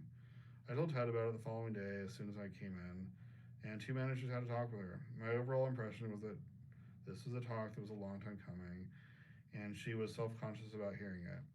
It seemed like she was crying since she suddenly ran away, and then later would not be around me and just acted like I was not around when she had to work near me. One of the things I asked Ted when we had our talk was if there was any way I could work in the other area without Rachel. He said that this was not a possibility, as that area was more difficult. I felt I was out of options and volunteered to step down. The job was not working, and I did not want to work around Rachel another second anyway. Unfortunately, people were on her side, and things got weird with the other associates. A male associate, Jesse, became extremely rude suddenly, and it was obvious it was to get back at me. Nobody knew how to be neutral with the situation, and a lot of people just wanted to make excuses for her, although I knew I was not the only person who had problems with her. Even Adam saw she was yelling at another employee about something when he went to Walmart once. She even did it in front of customers. My time doing IMS came to a close, and soon I became a stock associate, and had to go to the back with a 6-wheeler getting TVs from those same people. I did my best to put on a polite face, although they acted odd around me. My feeling was that a couple of them felt bad that they had been as mean as what they were, and that I left. I was fine with leaving. My hurt from the experiences there, not so much, but that would go away in time. I just wish people were more open about how not everyone learns the same, but they didn't want to be. Now I had a different position, and it was no longer my problem. Being a card associate seemed like a simple enough job that I did not feel like I could mess up. Not only that, but I liked the physical work part of it. That agrees with some people. Being outside, shoving things around, getting in shape, it seemed like fun stuff to me, and it was. I enjoyed it. That job clicked with me the most out of all 3. Going to the carryouts to help customers was nice too. I got my people time as well. Working with IMS, I was always looking at boxes, and my social skills suffered. Making eye contact became difficult, and it was harder to socialize.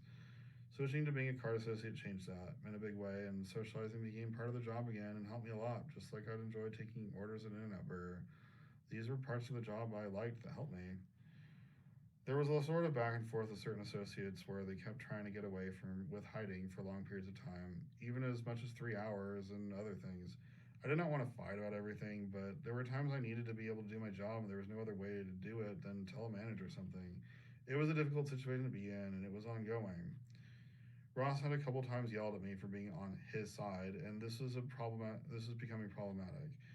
One day I was closing and could not be on his side, according to him, and by the time I could, There was no way to put all the carts away on time. This was a problem. It was interfering with my work, and he was standing in my way, which could get me in trouble. I came to Jody in his office and asked if there was a time I could speak with him. He told me I could speak with him now. I said, okay, say I'm closing one night. Would it be okay if from time to time I want to check both sides and make sure that everything is getting wrapped up okay? Jody seemed more surprised than I expected. Absolutely, you guys are supposed to be a team. Okay, Ross isn't letting me do that. And I've tried to work this out on my own, Jody. He will not listen to me. He will not. He yells over me until he gets his way. Whatever his reasons are for claiming it as his side, I don't care. He may be trying to get away with stuff, but that is not important to me right now. But I do need to be able to do my work, and he is standing in my way. Jody immediately spoke with Ross, and it got cleared up. I appreciated Jody for that, and he took it seriously. But things were never that simple. At some point, Ross is going to want to do some dumb revenge move like they always wanted to do. It was near the end of my time as a card associate that our cat Delilah basically aged really fast. It seemed she became blind, walked funny, waited for people to put her down instead of jumping to the ground. Everything seemed bad. It hit me and Adam hard. We loved our one cat. I hated seeing her struggle like that, but she was 26 years old in human years and she had a long life.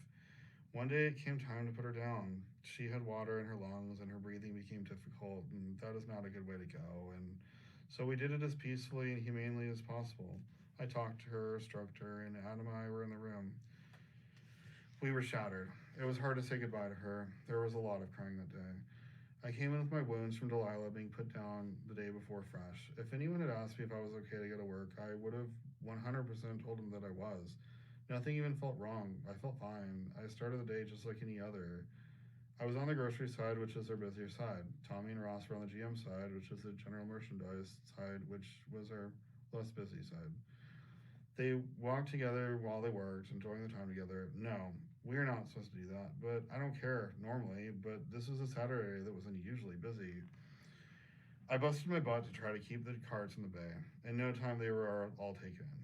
The cart associates were called for carryouts. I should have said that the bay was too low, but did not. I did the carryouts anyway. Since the others were ignoring the radio calls, I called on the radio to see if anyone could help. Ross said he would come later. An hour later, I called to talk to Tommy. Ross answered and said that Tommy was busy and just went out of his way to be obnoxious and talk for him. A panic attack was starting. I felt like it was different this time, like I was starting to have a heart attack. I felt my insides shaking. I felt tears starting to come and burn my eyes. I knew what these episodes were like, although I had not had one in years. If anyone saw me having a crying meltdown, it would scare the heck out of them. This was not an option. I went to the back, slid my card. I was clocking out. I went over to a CSM and, trying to hold back tears, explained to her that I could not do this on my own and that I'd already called them twice on the radio and they had no intention of helping. I was sorry, but there was nothing more that I could do. I had to go home. I left. I went to Petco instead of home. I visited a cat, Chester, who we had seen a few days before. I already had a name for him, but Adam said we were not getting any more animals. I was having an awful day, and I needed to visit him again for the last time. He would be able to comfort me.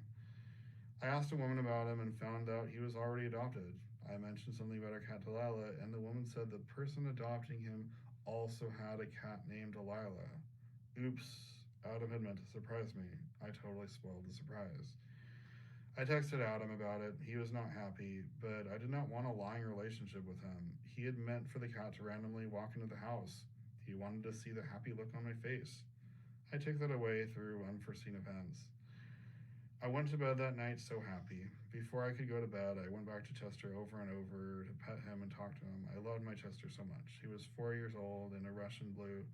He was the biggest bone cat I had ever seen. I just loved him. I was nuts about him and had a huge connection with him that I did not usually have with animals.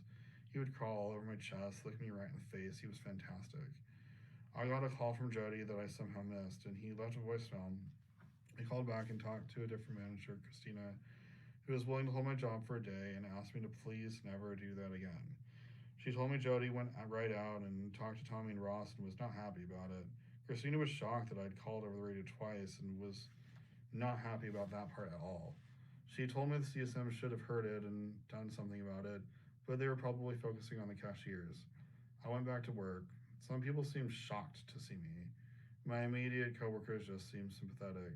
Billy wanted to know what happened. I told him I didn't want to talk about it. Managers knew what happened, except for the full details of the meltdown, which I didn't think they would understand. Everyone else could assume whatever they wanted. I was through spelling it out for people. I had always been interested in acting, but with Walmart it did not seem possible. My schedule was all over the place, and I left it that way on purpose.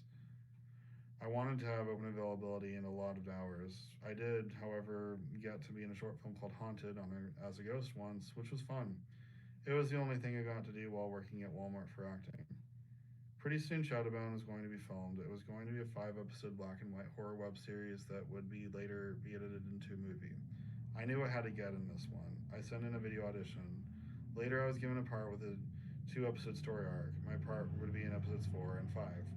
I made it extremely clear to Jody that there were 2 days where there was a 0% chance of me coming to work, and that I would be in Springfield for filming. This was 2 weeks before filming. Unfortunately, this is also a busy week, possibly a sale week, and nothing was checked into by management.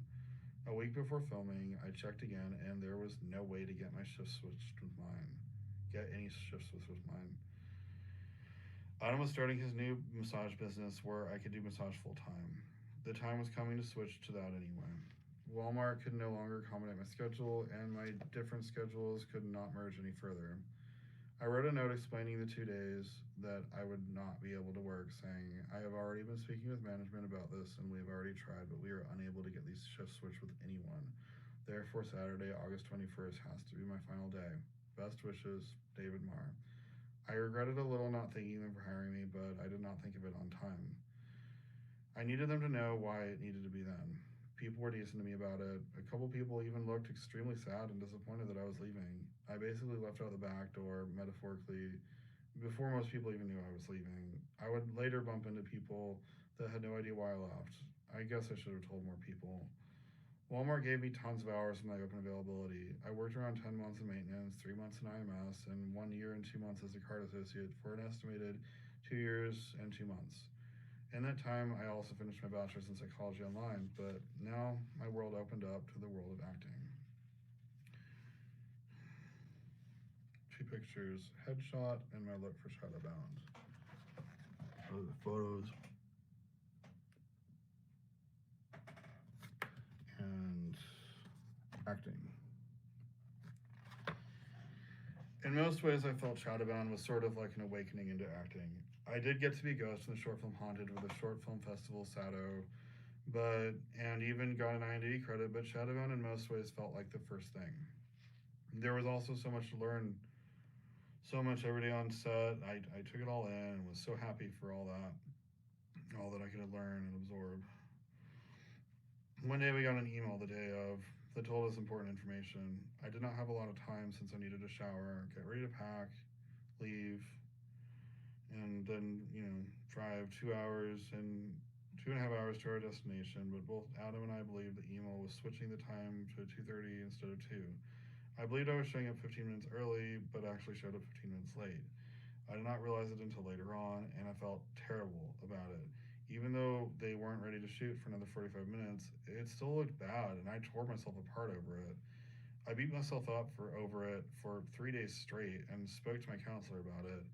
Tracy told me I needed to consider getting on an anti-anxiety medication. I did go to the doctor and got it and started using it as needed and found that it helped. I no longer had the constant need to beat myself up nonstop over something or think in circles like that anymore. I could not take it past a certain time or I would risk getting sleepy, but it helped a lot. Appearances were important with acting. I was told by the creator, Nathan, to read the script for the 5th episode, which I guess did not mean right then, but I went ahead and took it that way anyway. Since my printer was not working at my house, I had to read it from my phone, and that, coupled with being late, got me a dirty, annoyed look from someone when we were about to film.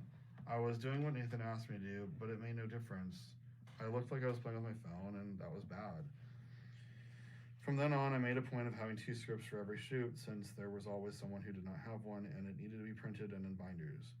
It is also better for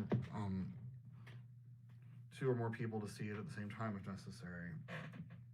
As for showing up and not having a lot of time before the shoot and understanding things incorrectly, I decided that if the shoot was early enough in the day, I would just be spending the night before in Springfield, Missouri at a hotel. I learned I needed to show up early and relax with shooting.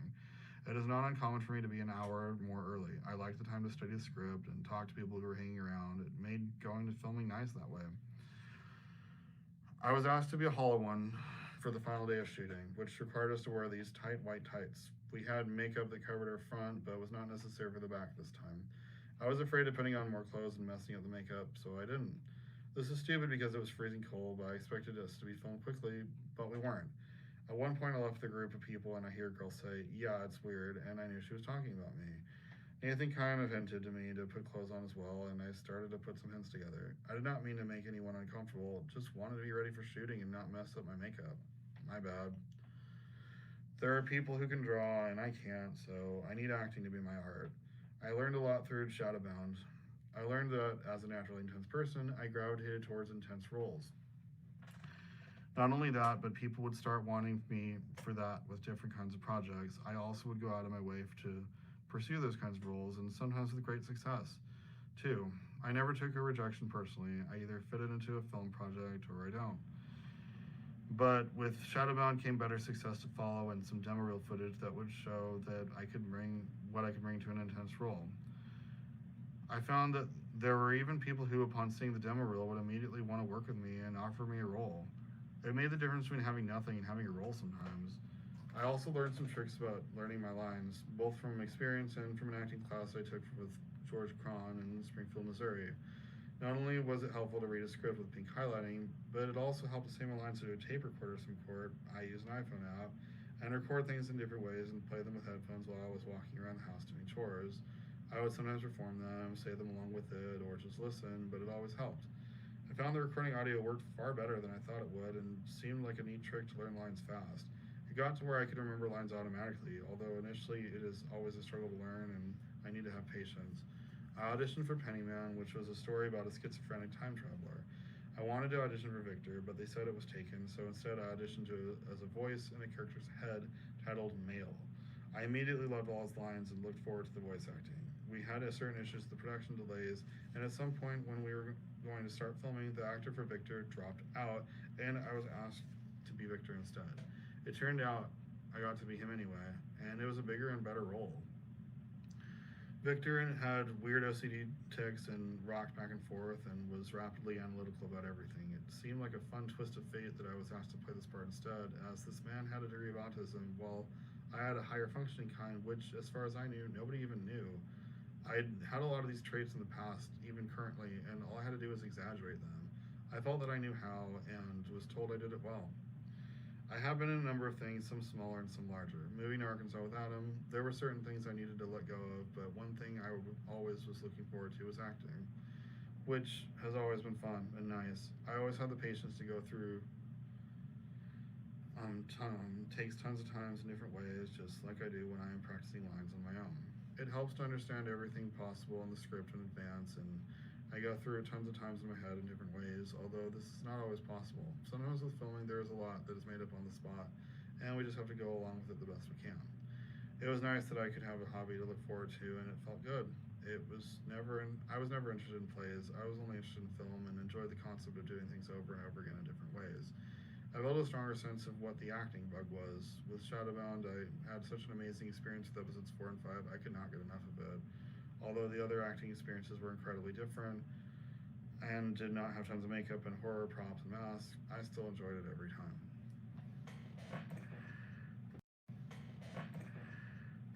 Karaoke. There are different things I've tried out for fun over the years, and at some point I landed on karaoke. I love singing. I found that karaoke bars had a lot of songs that I liked, not all of them, but plenty to choose from. I went to gay and straight bars, but mostly gay one I liked. I gave it a try, and at first I was awful. It was weird and unsettling. The sound was much different than I had anticipated. It came from one speaker far away, and I felt like I couldn't hear myself, and I wasn't sure what I was doing. I kept at it though, and the second time I was better. By the third time I felt like I knew what I was doing. It got more fun the more I did it. It helped to have a couple drinks first, and then I didn't care if it turned out embarrassing or not. I got better with some practice, and pretty soon I made friends with a couple people I ended up having a lot of adventures with, and they introduced me to other people. That is the thing about music. It brings people together, and it gives people something to talk about.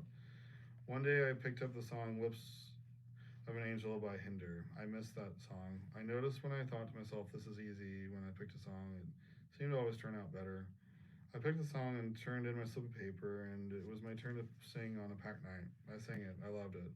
I wasn't paying attention to the other people. The song wrapped up. The audience roared with applause, and I freaked out and ran to my seat with my friend and sat down. I wasn't ready for that and was not expecting that at all. Responses had started to be more positive.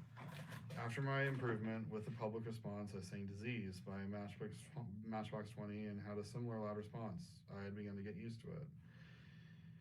On one visit, I had a terrible day and some awful things had happened. I was in a real funk and tried to fake happy because I was being introduced to a friend of my friend. I wondered if music could make me feel better, like it always seemed to. I picked Out of My Heart Into Your Head by B.B. Mac. One noteworthy thing about the song is that there was a long climax at one part. I went ahead and sang the song on a night more packed than any other night I had been there. I see the crowd and everyone is talking, minding their business. We had regulars that always picked the same song each week, and people seemed to have tuned them out. The song began. I feel fine, I sang. Everyone looked at me all at once. What was that about? I guess they liked my voice. I continued singing and enjoyed it. I reached the climax of the song. Something strange happened that never happened before. The energy in the room got bigger and bigger, and it felt like it was waiting to explode. The last word of this part stretches out quite a bit. Take a look at the sky, feel the sunshine, in your heart, in your head, in your own time. People actually cheered, loud, mid-song. That had never happened before. I finished the song to loud applause. My bad day had elated. It all washed away. I was happy again. Some random guy came up to me and said, "You're cute and you can sing." If someone is on the autism spectrum and they feel they can hit notes while singing, give karaoke a try. You might be surprised what happens. Wallyball. Sometimes I think back on when I could not catch a big rubber ball until the special day in 5th grade where I was finally able to. In my early years, certain things with coordination did not come easy. Some years down the road as an adult, things were quite different. I had tried out many things, some things I even seemed to have some skill at. One thing I loved doing was at one gym we had Wallyball, which is basically like volleyball but in a racquetball court. I always enjoyed and had some skill with volleyball, and the sport just came easier than many others. At Walmart, working at a card associate, my schedule was all over the place, but I showed up when I was able to. I found that when I walked in, the people seemed to rejoice when I arrived. Why? I didn't talk all that much. I was pretty quiet. I just came there to play. It seemed that people got excited because when I arrived, it shook the game up quite a bit from their usual play. I loved it. It was always the highlight of my week. I found there were loads of times when the other side would start talking to each other because there were shots that just looked impossible to get, yet I would be fast enough to get it and would quickly score a point off of them. I guess I was pretty memorable since many of them would talk to me later when they saw me, even if I had only met them a couple times and could not remember meeting them. They always seemed so positive when they talked to me. It would seem as if I left an impression. One day working at Walmart, I randomly saw a guy who had been there a couple times. He quickly chatted with me and reminisced with me about how when he had played people on his side were getting angry and aggravated because I had kept scoring too many points on them and it was causing a lot of frustration. He was telling me about this with a smile. I guess he thought it was funny. Back in 5th grade, I may not have ever believed I would ever be good at something, but my advice to Asperger kids and their parents is to try as many sports as possible. There may be things they might unexpectedly be quite good at. For me, volleyball, and dodgeball seemed among those things. Some of us just have natural reflexes that make those things a lot easier, but it takes trying new things to find out what works for us. Good with kids. There have been different situations throughout life where I've been told I was good with kids. In my church I grew up in, there was a time once a week where single moms could come and be fed, and people could play games and things with the kids. It was a great time once a week, and I was told I was their main man. If you aren't there, the kids are asking where you are. Over time, I also enjoyed doing other things like babysitting or volunteering with kids in different ways, reading stories, helping them learn to read. Those things were a lot of fun and satisfying. What I found was a lot of adults and parents just got frustrated with things I didn't think were a big deal. I just felt more mellow around them. I talked to them as if they were my friend and not down to them as if they were a kid. We had fun. I played video games with them and sometimes had to beat levels for them. I just think with Asperger's, things came differently to me. I knew I was literal. I knew I knew I wanted people to be straightforward with me, and not everyone would be. I knew what I needed as a kid and what people were unable and unwilling to do, and how communication could just seem needlessly complicated. I knew how to talk to kids, how to be patient, and how to be straightforward with them when they had questions. A lot of things just came naturally for me that did not come naturally to a lot of grown-ups I saw. It was nice having kids like me. It was said about Asperger's that we may like to talk to people that are a lot older or a lot younger. That definitely seemed true for me, at least sometimes. I enjoyed hanging out with kids just like I enjoyed talking to teachers at school, sometimes more than people my age. People my age sometimes just seemed boring. With things to do for work, one thing I had turned down was an option was something like being a court reporter. At a young age, I could type 72 words a minute, and probably more and more if I kept testing it, yet this didn't seem like an option. I have bad ADD. I don't like to sit still. So sitting for an 8-hour shift typing just seemed out of the question, even if I could make a lot of money off of it. It wasn't something I felt like I could do. I need to move around more than that with my jobs. However, things with kids always seemed like an option, and one I felt I could possibly return to at some point. It was something I enjoyed and felt like I was good at. I guess the only thing that kept me from those options with career goals was that I enjoyed doing massage for work too much. I never wanted to do anything else. It just worked so much as a job. I never felt like work. I always felt like I would enjoy something else less. But working with kids was always an option and always one that had been considered. Coping with Asperger's. Throughout my years with Adam, there have been many tics that I started with that eventually I learned coping skills to stop. Relationships are so helpful to people with Asperger's if they care to be in them and to be with someone who is good for them. Then there's an infinite amount of personal growth. I'm grateful to have had that, and it accelerated my personal growth so much more than just being alone or socializing as a single man. Dishes were hard for me at the beginning. I don't know why. They would smell and it would take me too long to do them. It seemed like it was hard for me to develop new habits. I learned some new habits though. My current habit is that if I do a couple chores, first and foremost, they will be dishes and cat litter. If one thing is going to be done, it will be the thing that makes the house smelly. I don't smell it, but Adam does, and leaving it that way is rude. I do it out of consideration for him and because it is yucky. I want him to come back to a non-smelly house and smell something that he is sensitive to. A habit I had at least from ages 15 to 22, but less and less as the years went by, was asking too many questions. I remember at least one conversation where I did that with Adam not too long after we moved in with each other. I just kept fixating, wanting to know one more thing, wanting to know one more thing after that, until it was tons of questions. People will see this as something rude, and it is not meant to be, but it is. This is an OCD tic of Asperger's, though, and not an intentionally rude mannerism. My head would loop over and over again on the things I would want to know until I would ask the question. As I've gotten older, I've realized it is okay not to know some things, and it bothers me less. My obsessive nature does not bother me so much. When I was 15, I used to write random stuff in my books all the time as a freakish OCD, and also wrote page numbers for different random things on the book cover. Now, much later, the only time I do any writing is with a pink highlighter, and only for certain books where I will want to come back to that information later, like a book for cats where I wanted to learn certain things. Another habit I had that I did not realize was weird until it was pointed out to me was how I would think about something older in the conversation and want to come back to it instead of going with the flow of the conversation. Adam is the one who told me that it is okay for conversations to flow another way, and I always remembered that and kept that in mind. On rare occasions, I might speak to someone privately about something they said, but I would never jump back to it anymore. That would be a later on thing. For now, I let the conversation have the ebb and flow that it's supposed to have. When I first became a massage therapist, it was a lonely job, and I was not used to all the quiet time and not talking to people. I've matured and gotten older, and I've stopped having that issue. I am okay with my people time, and I'm also okay with my alone time. I've developed a lot of hobbies to do by myself, but I am not obsessed with video games the way that I used to be.